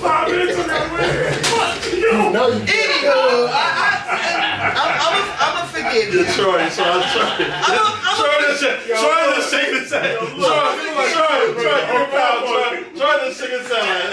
I knew she was gonna come at me. She said, "Nigga." You know what? You from New York? I give you a. Now you killed that shit, though. I'm just like you. So that was the once that Digga birth name Rashid, like that became the thing. Like, yo, who is the girl? Like, some people didn't even know it was a girl. Like, is that a girl? That's Digga. Like, just and so Cha Cha Cha surpassed their record. In addition to all the little shenanigans that I was doing, like just I finished my first verse. Oh, you still writing, Lord? I was hungry. What can I say? And I just slowly but surely creep my way. I creep my way to the front, and then Busta was actually mad at me for doing this. I did Ladies Night, and I got on Ladies Night. I was like, yo, whenever y'all see Busta on the street, tell him we want Rah Digga album first. If you run into him at Jacob, tell him we want the Digga album. You run into him at the Jerk Spot in Brooklyn, tell him we want the Digga album. I got back to the studio. He was so mad at me. He was like, "Yo, you can't do shit like that, yo. You gonna have people confronting me that you gonna create situations that could go bad. Like, don't do that. What's wrong with you, bitch?" But hey, he got the message. That's a funny movie. He got the message. You're around with Busta. He got us some records. You know why? His videos cost $1 million. From the rip. You see his videos? He don't know. His videos cost $1 million. That shit. His shit's so ridiculous. He started that shit. Him and Missy, they started that. They started that hype, and we were really in Mexico. I know that. Running from real bulls. Oh yeah, that was real. Okay, we wasn't running no bulls. There were bulls running, and we were running. Busta runs. He had to make money because every video was $1 million budget. Am I lying, Troy? Easy. Hype Williams. Fish Islands. What? He didn't play no games with his shit, yeah. And they coming to America. Yeah, he's crazy. He got Alec Weck, the fucking biggest supermodel at the time, as his video chick. What? No, we not talking King Magazine. No, we got fresh off the fucking runway from Paris, bitch. No. As his video girl. Busta was. He take that shit on the level. Yeah, he was somewhere else. He's emotional too, Ron, because last time I saw Busta with Drink Champs, he kind of broke down by Chris Light. He started crying. Oh yeah, that hurt everybody. Shit, that hurt me. I was at Ron made me go out that night too. I didn't want to go, but Ron made me go out, and I worked, but I was serious that night. They was very emotional. Now, I gotta say something like right now, flip mode. If they did, versus is big right now. Yes. Who in flip mode would you say would you say is a good versus battle? Good, yeah. I mean, like crew wise? No, just one on one. Like in the not crew with the crew round. Okay, you saying what crew would flip mode? Yeah. Yeah. Okay. Dipset or because they got. Yeah. I got a crew. I got a crew. I would say now we got records, but I feel like what hindered us is we never got to drop our second album. So it might be short. Because when you're talking about the other crew, like a lot of the other crews, most of them got, multiple albums. Like Dipset got multiple albums. They do. Fucking That's a rough one, right? yeah, that's a rough one. Cause I'm trying to think of discography as well as career heights as well. Like I don't want to, I wouldn't put us against G-Unit or no shit. You know what I'm saying? It wouldn't be that bad. I don't mean to be rude. You know what? They'll be okay. You know what? I'm about to say. You know what? Couldn't think of it. Who can't click? Who can't click? Who can't?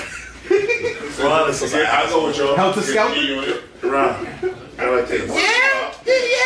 I don't even rap. I'll take one of the Since I gotta do this because my show wouldn't be doing us. I said Julian and Ron Game would look like they would demolish him. Look,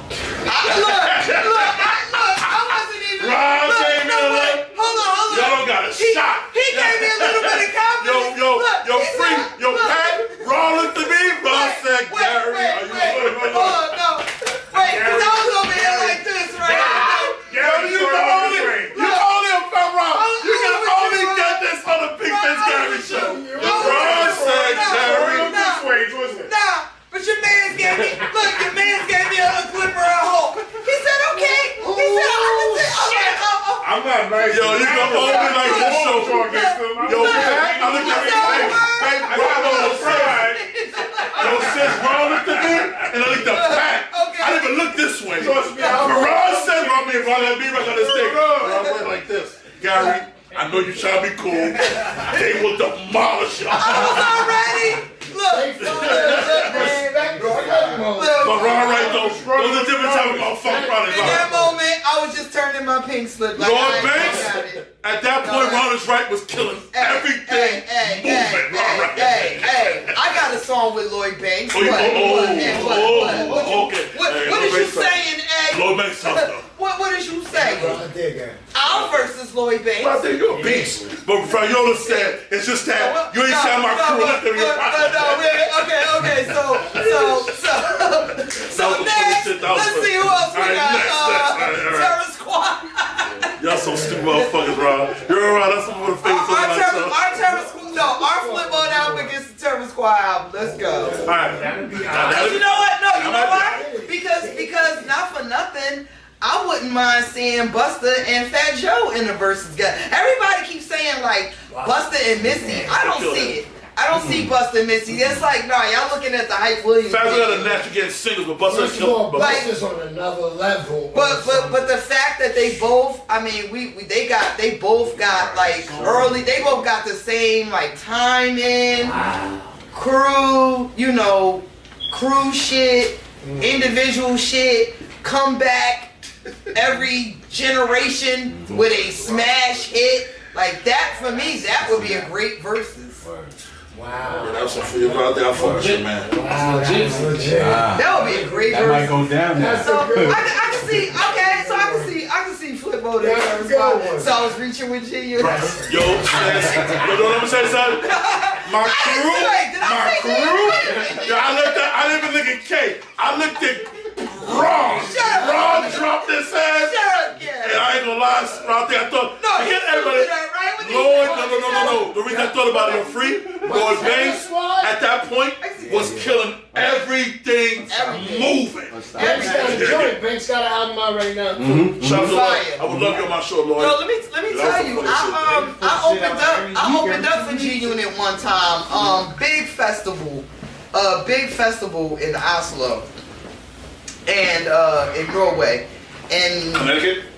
But I'll tell you. No, Norway. I know what she said. I know what she said, Ron. I didn't hear, Ron. I'm sorry.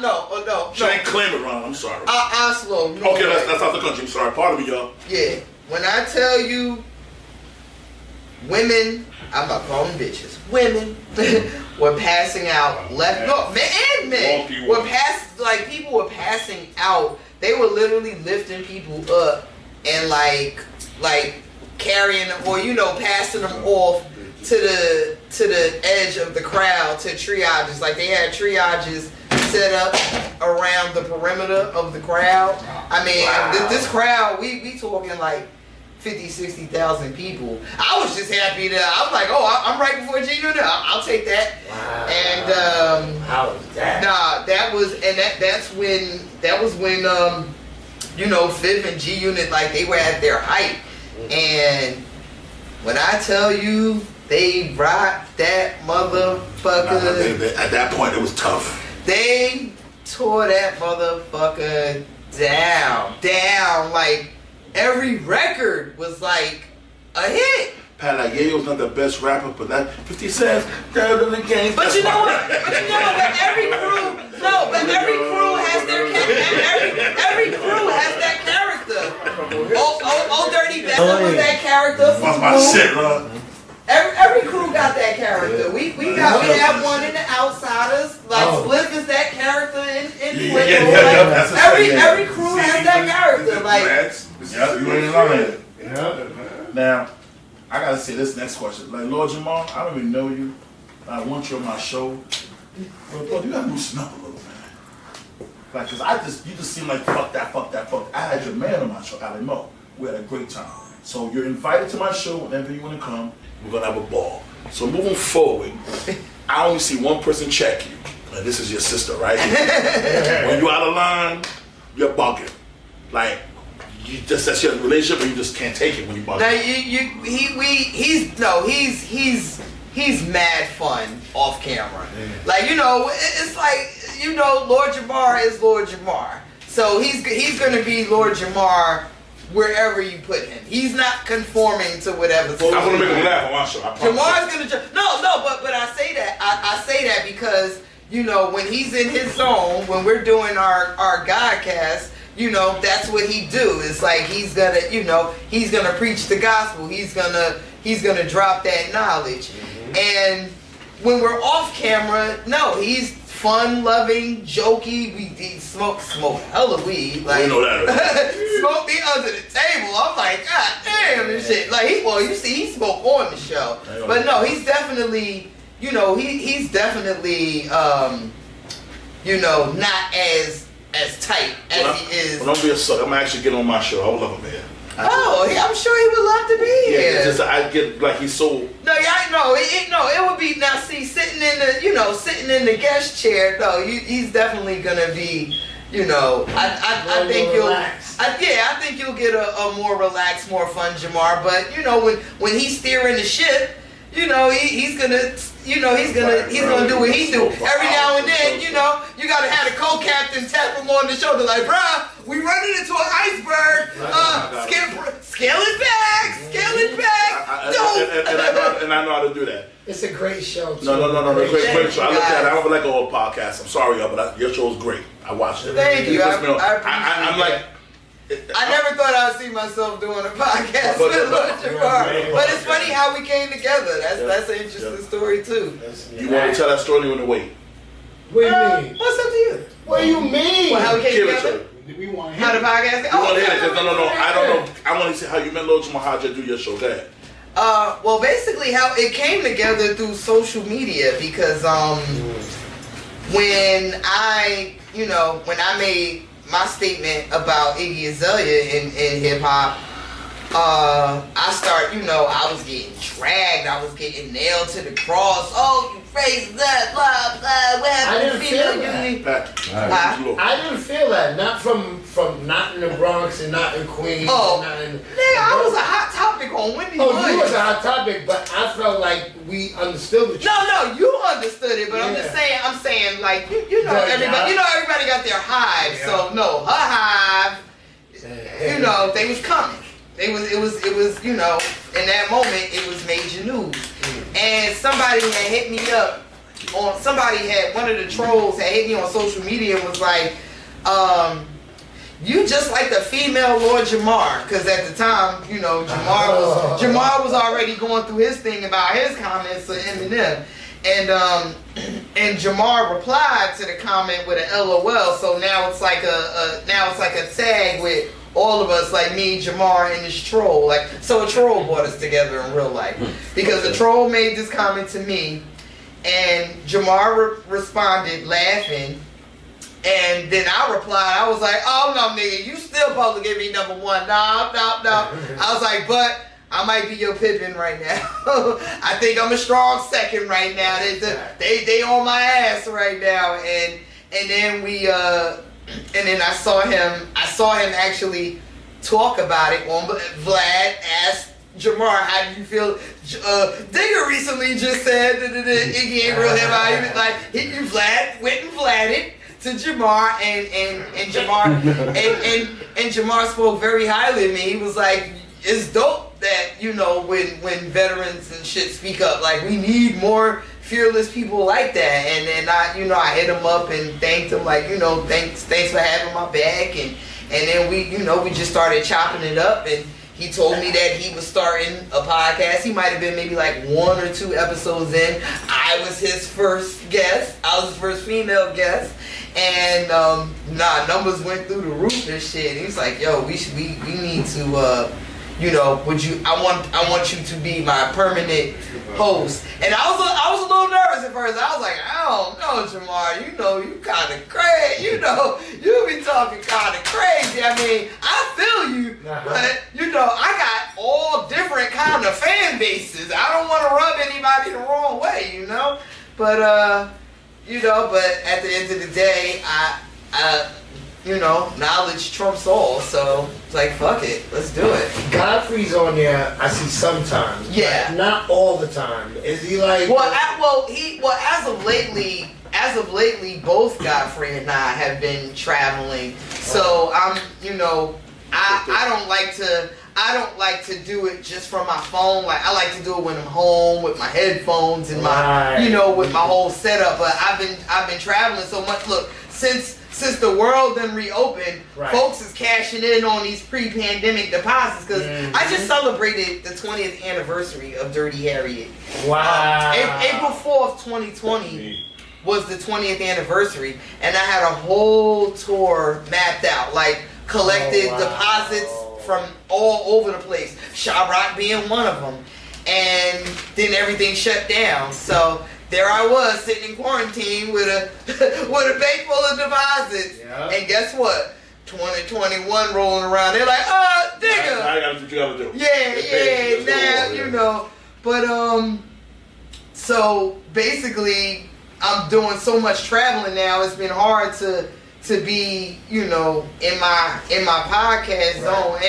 And I believe Godfrey is on tour as well, so that's why you haven't really been seeing that much of us lately. So in our absence, he's got the What You Think, Lord segment, where I guess it's kind of modeled after, you know, what he was doing on those who we don't speak of. Right.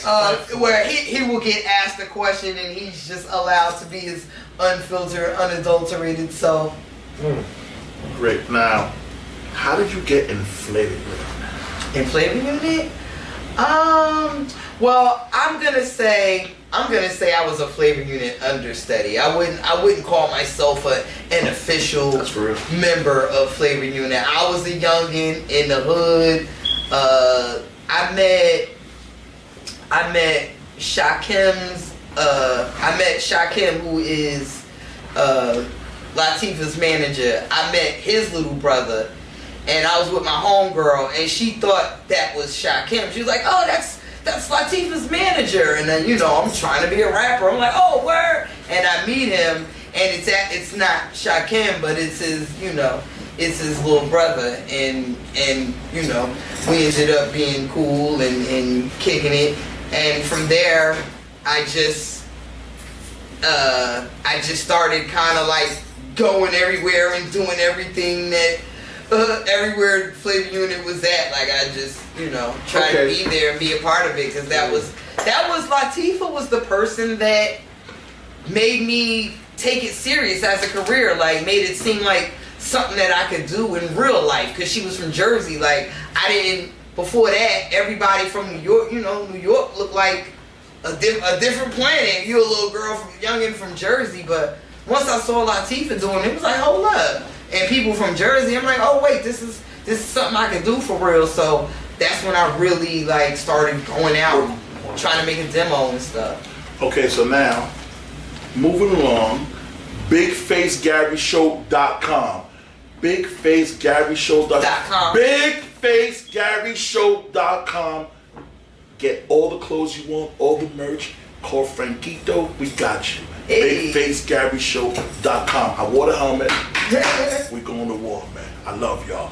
Moving along with this beautiful ass show. First lady rapper legend on my show. Hey. 4 corners, brown couch, and a legend. Can't do nothing about it, man. And no fan. No. I want you to get no. My house is fully AC. The crib, our show is fully AC, but unfortunately, Rah Digga. Now you know what I know. Here and record. No, I know. Hold on, I can't let you call me out. Call me out, Gary. I can't say that. My man, Gary. They didn't call me out, baby. Hold on, we fully AC. AC there. AC there. Thank you, Chris. Trust me. Trust me. That's the only reason. No, even when I'm doing my podcast, excuse me, he'll cuss me out if he hear me call it a podcast. When I'm doing the Godcast, I gotta turn the AC off and the fan, and I be cooking. I get high. So don't think that yet. Makeup and I'm just messing with you. You get the trolls on us. I just Now go on. That's okay. We having me up in here, no AC. Rah Digga Yeah. on the Scores Fuji called Cowboys. Yes. You didn't get a nickel for that song. What happened? Not one red Alright, cent. so what the hell happened? Actually, I did get some coins after the fact, but that was after I took care of the business. But prior to taking care of the business, you know, when you just doing songs with homies from the hood, you ain't thinking, okay, let me go to ASCAP.com and register, sign up my publishing, and like, we wasn't, you know. None of that stuff was coming to mind. I just did a song with some more Jersey rappers like I always do. Okay. And and then once we started seeing it go 1 platinum, 2 platinum, 3. You said, hold up. We like, wait a minute. Yeah, I need what's going on here. Let me let me call and find out what's going on. Well, the publishing has already been claimed because of a line that the know when to hold 'em, know when to fold 'em that Proswell did. Yeah. Kenny Rogers took like 75% of the record. God damn. And whatever was left, the Fugees split up. We're like, Let me wait, tell you, Ron. where the fuck is our cut? Yeah, nothing. So, and then, you know, we huddled and was like, hold up. Do we got money to play the long court game with the Fugees? You pays? UZ? How much you sold today? No? Alright. Well, just £1/4. Yeah. Chick-fil-A shop. Yeah, so. You know what you did? It's like you go on a date, right? And your man is trying to get this chick, and the next chick is a bird. But he said, man, you gotta take a leg shot for me. She took a leg shot. But the reason why I didn't, you know, we didn't feel like fuck it. Well, me personally, I can only speak for myself. Young Z had the same lawyer as the Fugees, so he got his bread. The reason why I took that L initially, like Pace and I, we got ours at a much later time. But you got something. But we got something after the fact, after it then got bust down 101 ways. But the reason why I never held that against them was because that got me my record deal. Wow. That video and that song, when Q-Tip walked me into Elektra Records with Sylvia Rome, first of all, she was like an hour late for the meeting.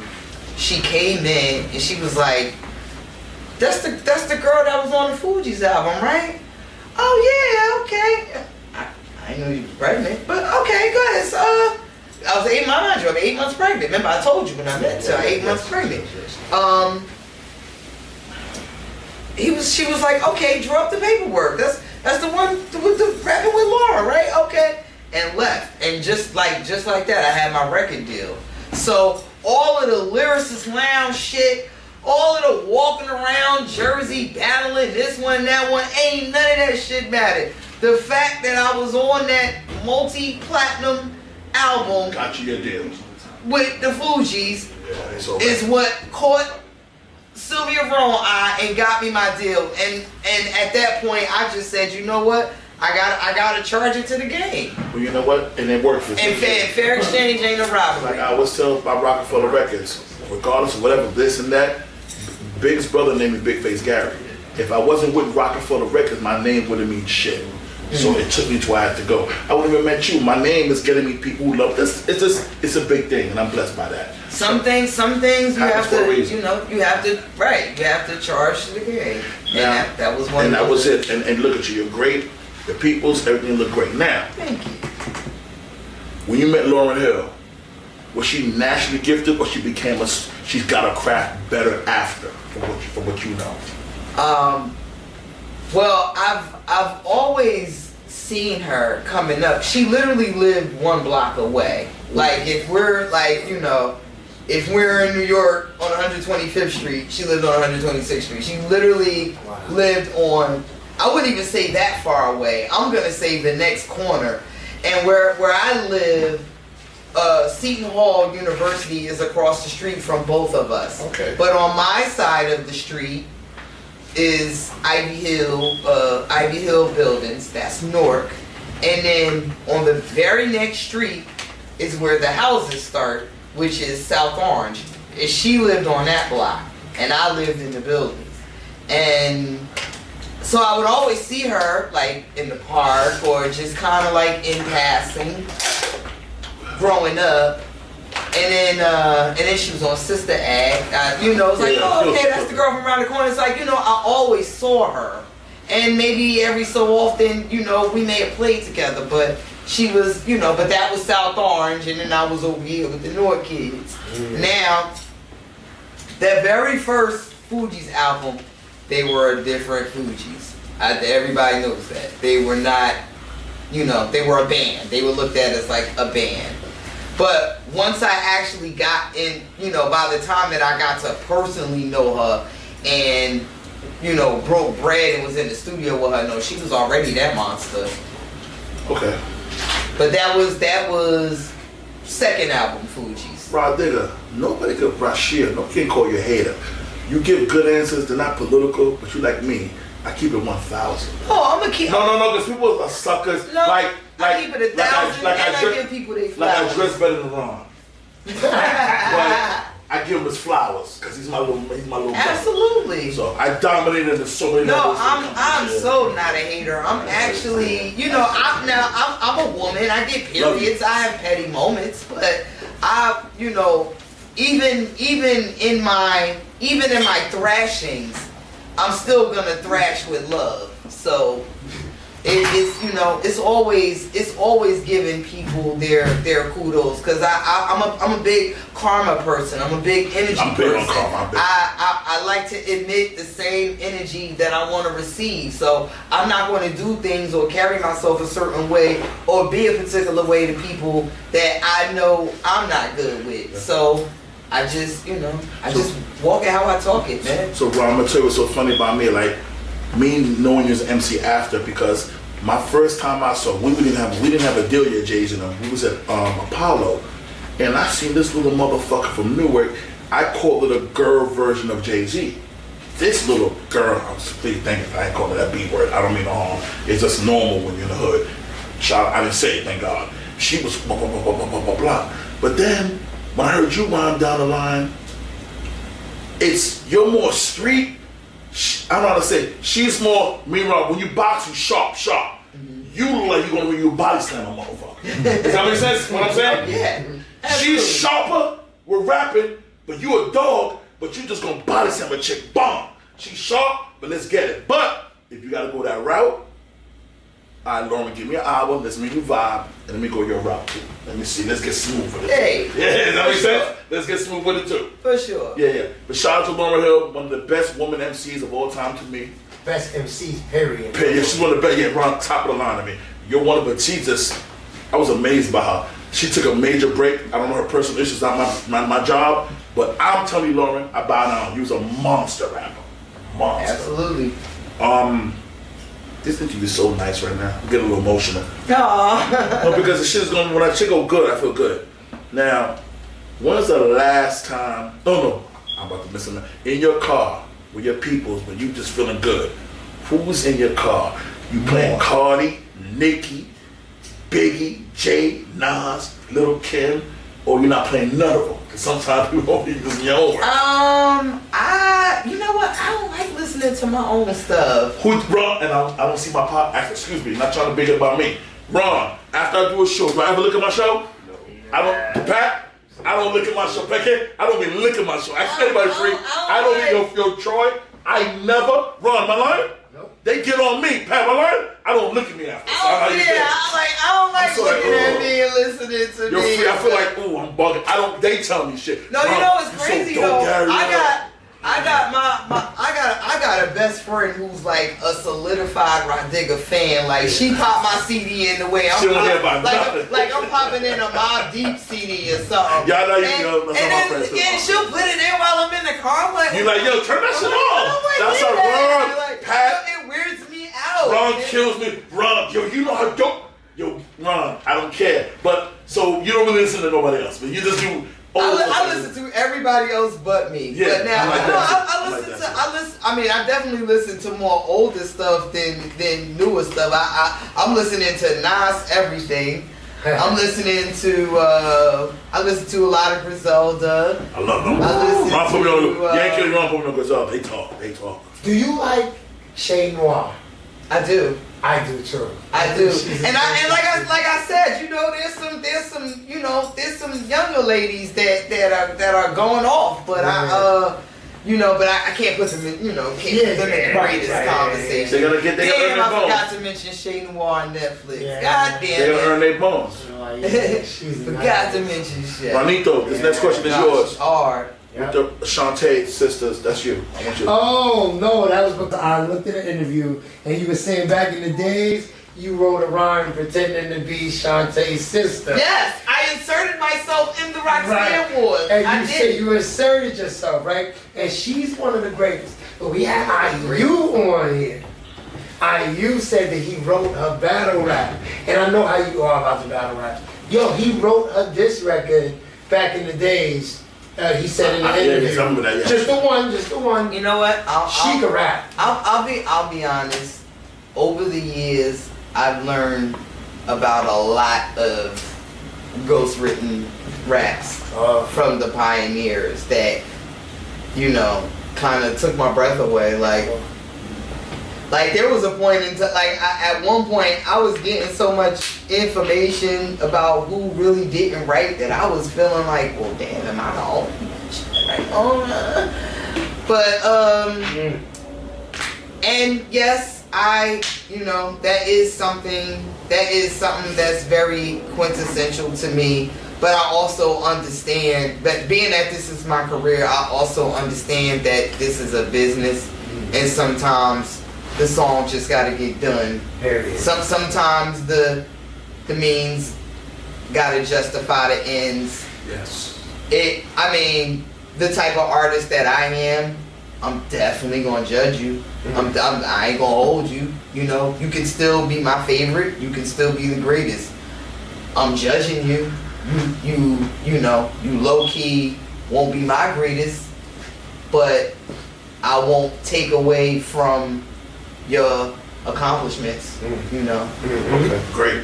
Great answer. I love that. Wow. Now, when's the last time you and FLIPMODE performed together? Our last show was Busta Rhymes' Friends and Family 25th anniversary at the Prudential Center. How long ago was that? That was 2015. Okay. Somewhere around there, yeah, maybe about probably like the last time we suited up as squad and went to the tailor with the matching outfits and you know and did it FLIPMODE style. Yeah, that was like 2015. Okay, great time. You had a good time. Absolutely. Now, this is your new thing. You've been doing it for years. Tell me about the real estate game. How it's treated you. The real estate game. Well, you know, now it's a seller's market. No, that's easy. Yeah. You want to pop, you can steal something right now. Well, I haven't really flipped. I haven't flipped anything in a while. Like that was you know, that was my thing. Once upon a time, kind of slumlording it, flipping houses. Well, I didn't really necessarily want. I accidentally became a slumlord. It's like I'm getting properties to flip, but then you got the homie that just came home. You got this person, you know, somebody mother fucked up. It's like, alright, come on, you got the babies and shit. So, like, I got a couple of situations I got caught like that, and it's like, damn, like, I'm losing, I'm not, I'm not flipping. Like, hello. It was just something to do, so, and you looked out, and you yeah, it's like, because, like, you know, because Digga is everybody's godmother, auntie from the hood, guardian, you know, everybody's, like, fairy godmother. It's hard for me to, like, it was hard for me to profit in that way because there was too many situations arising that I was ending up having to be more charitable than profitable. So I kind of, you know, I got me a little piece out in the sticks, and then I left it alone. You know for what a while. happens is I lose a lot to some of us. People don't know that about me. I give away money on the regular. Yeah. But that's neither here nor there because my mother taught me something.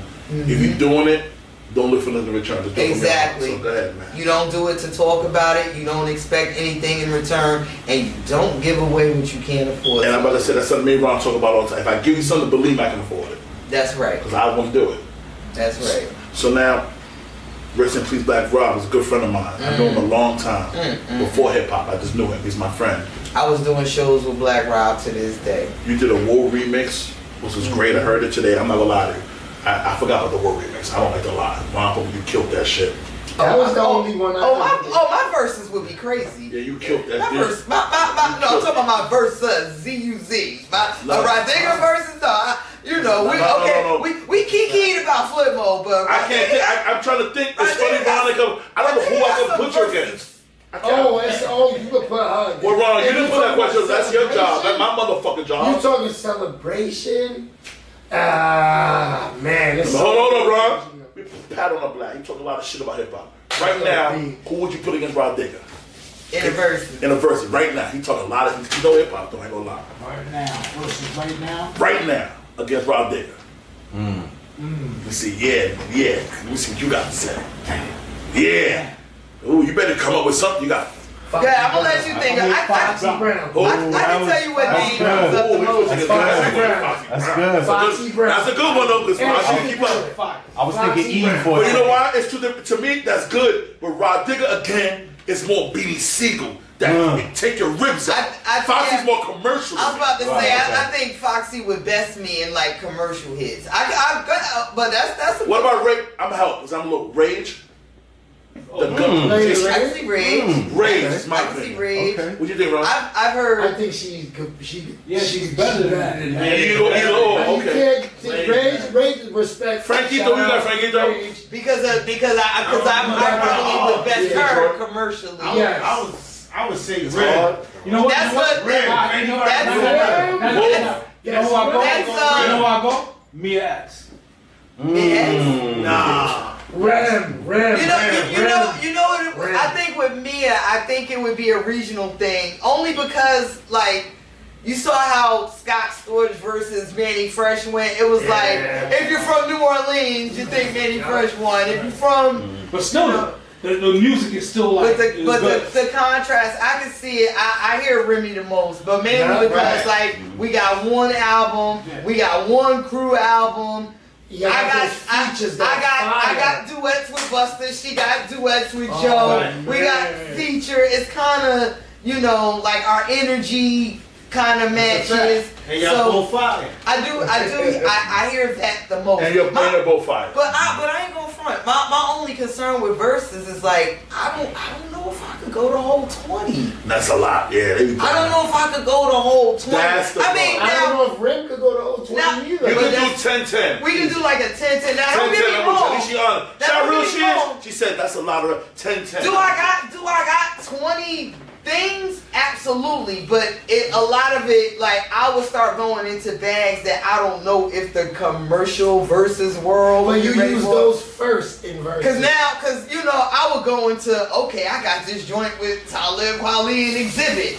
I got this joint with fucking, you know, Lil Fame, you know, it's like I got a lot of those. Me and Lil Fame and Bobby Knuckles, like I got a lot of those, but as far as like keeping the attention of the versus crowd, I don't know if I could do. Nah, the versus like it's your fan bases that's coming. But Pat, what she's saying is True, that but I mean, just in terms of like, you know, like as far as like recognizable records, if you will, like I got a lot of records that you got to be a hip hop, or you know, or I was featured on. That's who's coming to see. I was featured on records like you got to be a hip hop head. Whoever's on the bill, that's who's coming to see. Like the fan base is coming, so They they gonna coming love for your you. records. no, Rah Digga. I mean, don't get me Rah Digga, wrong. like, I'm humble, but they come to see you. So. I mean, don't get me wrong.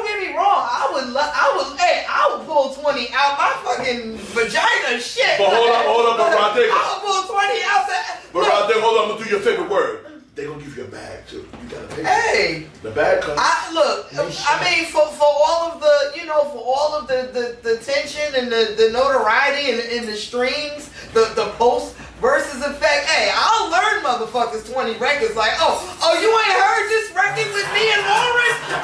Oh, did you know I was the only female rapper to collaborate with Lauren? Let me put you up on game. Like, no, I'd be with it, but you know, it would be. You know, it would be a matter of, I guess that, you know, Excuse me, Rah Digga. that Fill it away. mainstream- Fill it away. Okay. Do your thing. BigFaceGaryShow.com. Okay. BigFaceGaryShow.com. BigFaceGaryShow.com. The merch. Now, ma ban nou tu kompa pour Haïtien qu'on aime danser pour nous. Ma danser pour nous. Assez Gary, on aime nous en pile.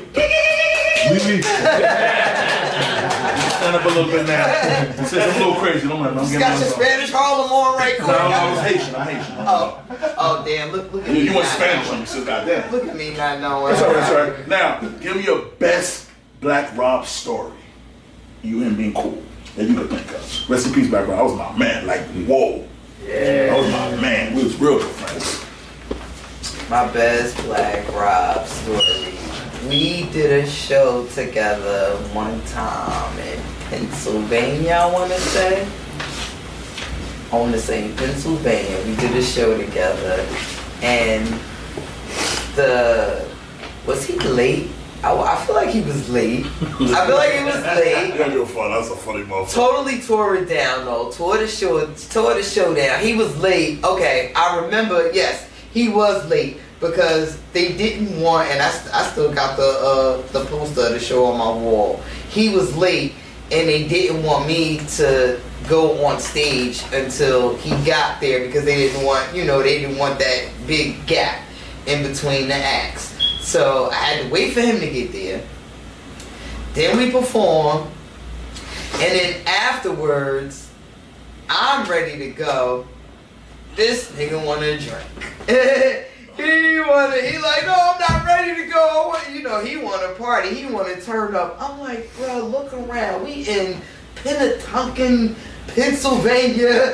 Like, I don't even know what city we were in. Like, bro, and like, there's no turn up here. The turn up is over. Party over, man. Time to go. You want to hear that shit, right? Partying too damn hard, man. Rest in peace, man. Rest in peace. He worked hard. He played hard, man. Love that brother. That verse was game changing for me as well. Like the way the FUGEEZ record was like career changing. Changed the trajectory of my career. That Whoa was game changer for me. When I did that, whoa, I'm not gonna name names.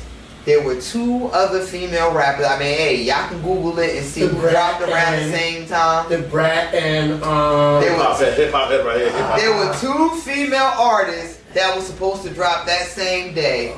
When that motherfucking Whoa came out, both them bras pushed their album release date back. Remix? Or the That when the Whoa remix dropped. Excuse me, Rah Digga. When the Whoa remix dropped, yeah, I was. So you're telling us you might have bought a Benz and you about to get your new car note, and when that came out, it didn't work out right. They handed the car back in. Pretty much. Okay, that's all right. Pretty much. Somebody went back to A&R like, yo, I don't think dropping on April 4th is a good thing right now. That little scrawny girl in flip mode, yeah, she hot right now. Well, let me do my check. Ron, you good? Frankito, you good? Yeah. Haitian Pat, you good? Yes, sir. K Cameron, you good? Free, you good? Great. Troy. Okay, let's keep going. Great show. Rah Digga. Did you ask me was I good? I gotta ask you, you killing yourself. Asking all the men are they good? All right. That's I don't have to do that, but you know what? That's pretty misogynistic. I was a little Bill Chauvinist right there. I'm sorry, I'm sounding real like How you doing? 2021 female, How you using doing? words like One of the best misogyny. rappers of all time, and you Thank real. you. And she's a podcaster like me on my show. No, Lord Jamal, podcaster. Lord Podcast. Godcast. She's a Godcast. Godcaster. Lord Jamal, come to the show, man. You do what you want to hear, Come man. on, true man. Come on. Now, you was on a Touch It remix. Unfortunately, somebody lost their life that day. Yes. And which is sad, God bless him. What's your best thought of DMX? Like, remember the last time you spoke to him, or that day you and DMX? Well, we were RPX. I said rest in peace. R.I.P. Rest in peace. We DMX. were in. I think I may have been getting like hair and makeup done. I didn't really interact with X that much on the set. Oh, okay. Like a lot of times when we in those situations when we doing crew things, like when all the men's is doing their stuff, like I'm tucked away somewhere in hair and makeup. Okay. So I'm always getting dragged out. Like, come on, 5 more minutes. That's it. You only got 5 more minutes. Like, whatever ain't done, too bad. You leave out ain't gonna be blended. Whatever the fuck, we got to go. So, I didn't really get to. I didn't really get to see that much of it. Maybe like a piece, but I didn't really interact with him that much. But I will say my fondest story of DMX is once upon a time. This is how I found out we had the same birthday. We actually share birthday, December 18th. Really? It's both our birthdays. So you're Sag? Mine, yep. Mine, DMX, Cuban Link. You're a different Sag. General Steel.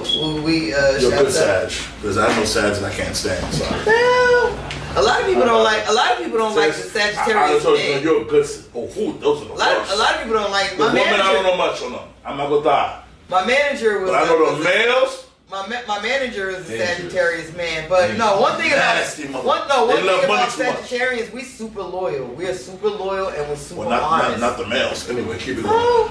I'm gonna get emotional. I'm gonna keep it alone. Yeah. Anyway, we're good. So you and DMX at the same birthday, December 18th. So DMX and I have the same birthday, and Official. Love it. we are in California, one of the hotels, Mondrian something.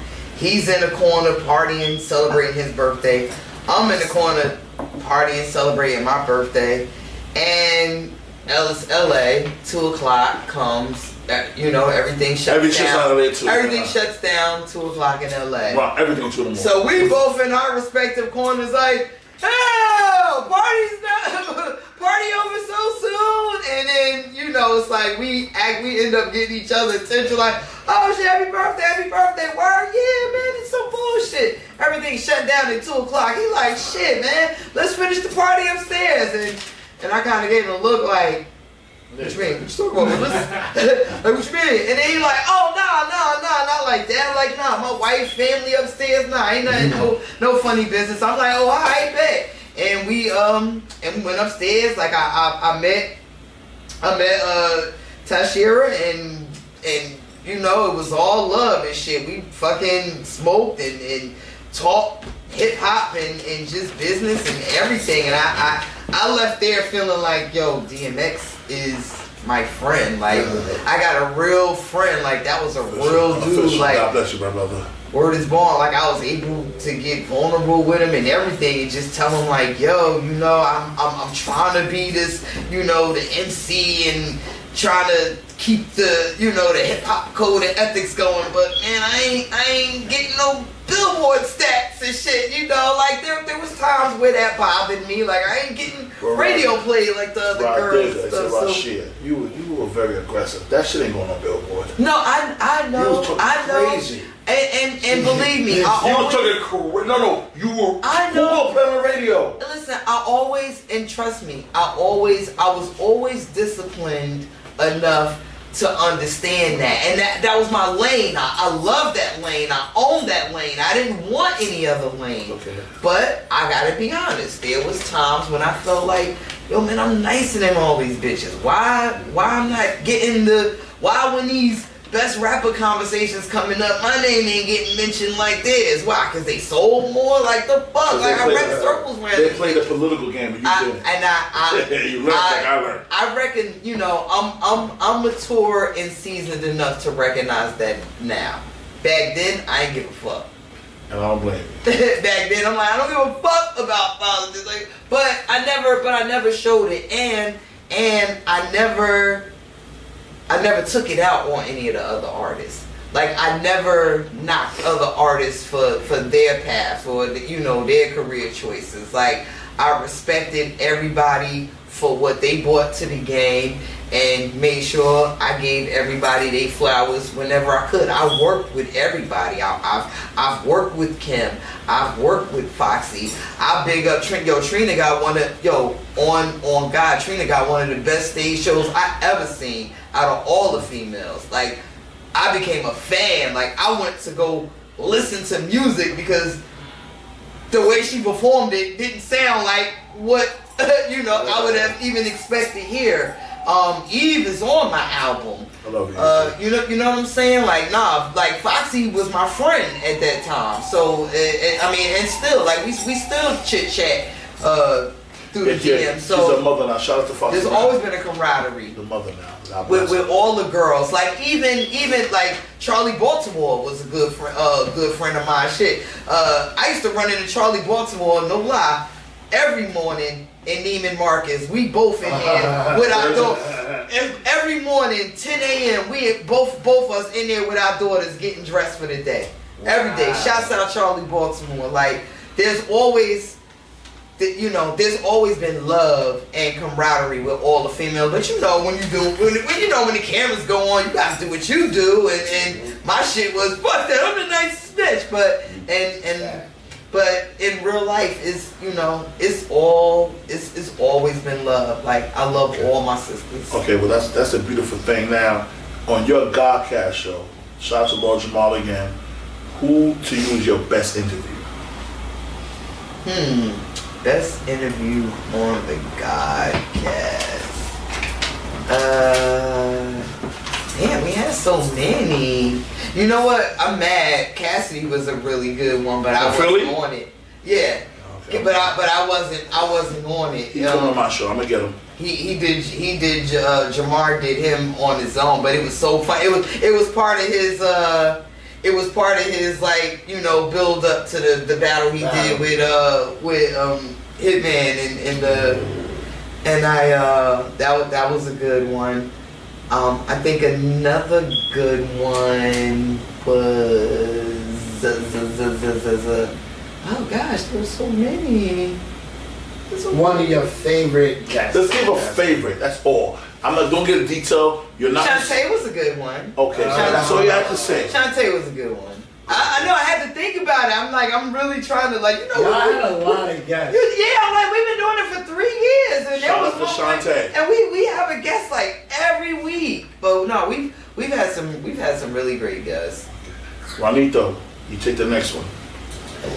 The next one. The Iggy as the Busta. No. That's not the last one. Here's the last one. Go ahead. On your show, the GODCAST, you were talking about the situation on the plane. And you were saying... Oh, I didn't get that. You were saying that you were sitting next. Bitch You ass. said all you Killed was that trying faggot. to do was eat. All I was trying to do was eat my food. And all you did was take off your mask to eat. And you had this bitch ass nigga. Bitch ass. Oh, brother. Oh, brother. No, in this Brother. case, she said he deserved. He deserved every bitch ass nigga I had to give him. Yo, that shit made me so. I get mad. Look, you feel me? I'm starting. Yeah, it's okay. Yo, I get mad every time I think about it because I'm like, I expect it from the others. You know what I mean? Yes. The tattletale, you know, those type. But I'm like, come on, my brother. Like, I'm eating my food. Like, you are going out your way to get the attention of the flight attendant, to cause a ruckus, to move your seat because I have my mask lifted to eat my food? Like, are you kidding me? Yo, I was so mad. Y'all was calling him bitch ass nigga the whole flight. Does anybody else want to call a bitch ass nigga? Of the year award. Of the year. No, that was He the question. get the bitch ass nigga to eat. All right, what I'm going to do, but he get this for 5 years straight. He's So 2026. He's a bitch ass nigga for life. Okay, good. Fuck him. And he's a bitch ass nigga for life. Now, big time bitch. Now, listen, man. One thing about my show. Excuse me, y'all. Okay. Come on, you know the ghost is in the front. You know Ronito, okay, Ronito. I got it. Rah Digga, Troy, God bless you. Free, thank you for my first time here. My cameraman, love him. Pat, Frankito, all my friends work super hard. So, Hey, one thing about me, I just told you, I don't look at my show. After today, I will never see your show again. Now, am I lying, y'all? Okay, am I lying? Frank, do I look at my shows? better watch my show. Ron, sis, I don't, because I'm so humble. I don't. Nah, I feel you. You know what? But he watched your show doing research. It's been spoon. But Ron beat me up a little bit, argue a lot, but me and Ron came along. I love him. But I like your show. He'll beat me up and say, you gotta look, Pat. So what I'm saying is this. You're the first. I was gonna bring flowers, but we just said we don't want to be too overzealous. But I'm telling you, any of y'all can come back to our show. This is the first woman, and you're a legend. Thank you. 4 corners, a brown couch, and a legend. Yes, brown couch. Yeah, and they- oxtails and... Oh, you got a lot of fun. I'm supposed to thank you for being here. Oh. Troy, love you. I met y'all at the Shy Rock Day. They were so humble. I walked up on you, and that day I was super shy. You don't even know how I was scared.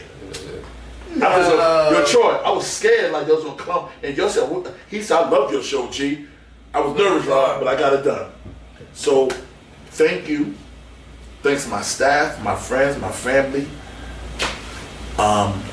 Well, thank you for taking that leap of faith and I don't have to- making the dots connect. I mean, you know, because you got some men that are kind of full of themselves. Like, No, not me. You know, my peoples will reach out to your peoples, Hey, shut up. or won't even, We don't you do know, that. or won't even ask. And I'm gonna tell us our personal business how we got this done. But what they asked for was nothing. They were so humble to me. I called Ron. Ron ready to run to your house. What you asked for? So then, thank you. Yo, was so good to me. This You are is a good- super legend. This is a good thing. We gotta do this. So like, it's all you important. other woman rappers, just contact Ron the producer or go to the gram. We'll bring you here. We love y'all. And I'm so humbled to have you on my show because this is legendary shit. So yo, we gonna hang out after this. Y'all will never see what we do after this. Fuck y'all. Hey. But we'll have a good time, but I love y'all. I'm just happy I get to say I was the first. Yo, you're the first. Oh no, you have legendary. No one could get that on you. Yay. First, thank you, Big Face Gary Show. Hey. Love y'all. Now, hold on, Rob. So what I do now, you have to sign my helmet. Okay. Look at the couch. The couch is amazing. I should have beat up bad. This couch has had legs. I love it. This shit's beat up And I bad. bet you it goes everywhere with Oh you. no, that's what his mom ain't never. Ron love this couch. So Ron, It's comfortable. sign my helmet in front of the world. Thank you. So you really don't think we got a shot against you? No, I'm just kidding. Yo, Pat, you ain't seen Ron's face. Ron said like this. Ron, it says, I said, yo, we got annihilated. No, it's only because Lloyd, because Pat. Annihilated is a little heavy. No, Lloyd was in the zone, Ron. He was saying, do you feel? No, cha get stuck one-on-one. but Ron is a big. Ron's a mouth. But Ron, who else they got? Hang it up. No, we're not making that. Busta Ron on a battle rapper though. Annihilated? Busta go through their whole crew. You think so? I know so much is a battle rapper though. Yeah. All right, show you my yo, come on, man. Yo, you sure? Individually, like one on one, not going through. No songs though. We talk about battle. Not even battle. Just regular. Oh, he Busta Rock the rap. Busta go through all of them. Hit him in the war. Busta go through all of them. Yo, but why are you dropping that, Ron? You dropped your head. I heard that. As a crew, individually, signed it? like, hey, yo, Since you signed it for the- Busta is fucking. Rah Digga. Check me out. Oh, hey, wait, let me give you. I gotta give you my peace and love. Thank you so much. Give me my peace and love. Alright, Bro, yo, bro, Pat, take the picture of this. Everybody take a picture of this. Yo. Thank you, sis. Got the Get up, longest please. acting career. First lady of the You said not a BIGFACE. shot. Thank you, y'all. No, this is so fun. I love y'all.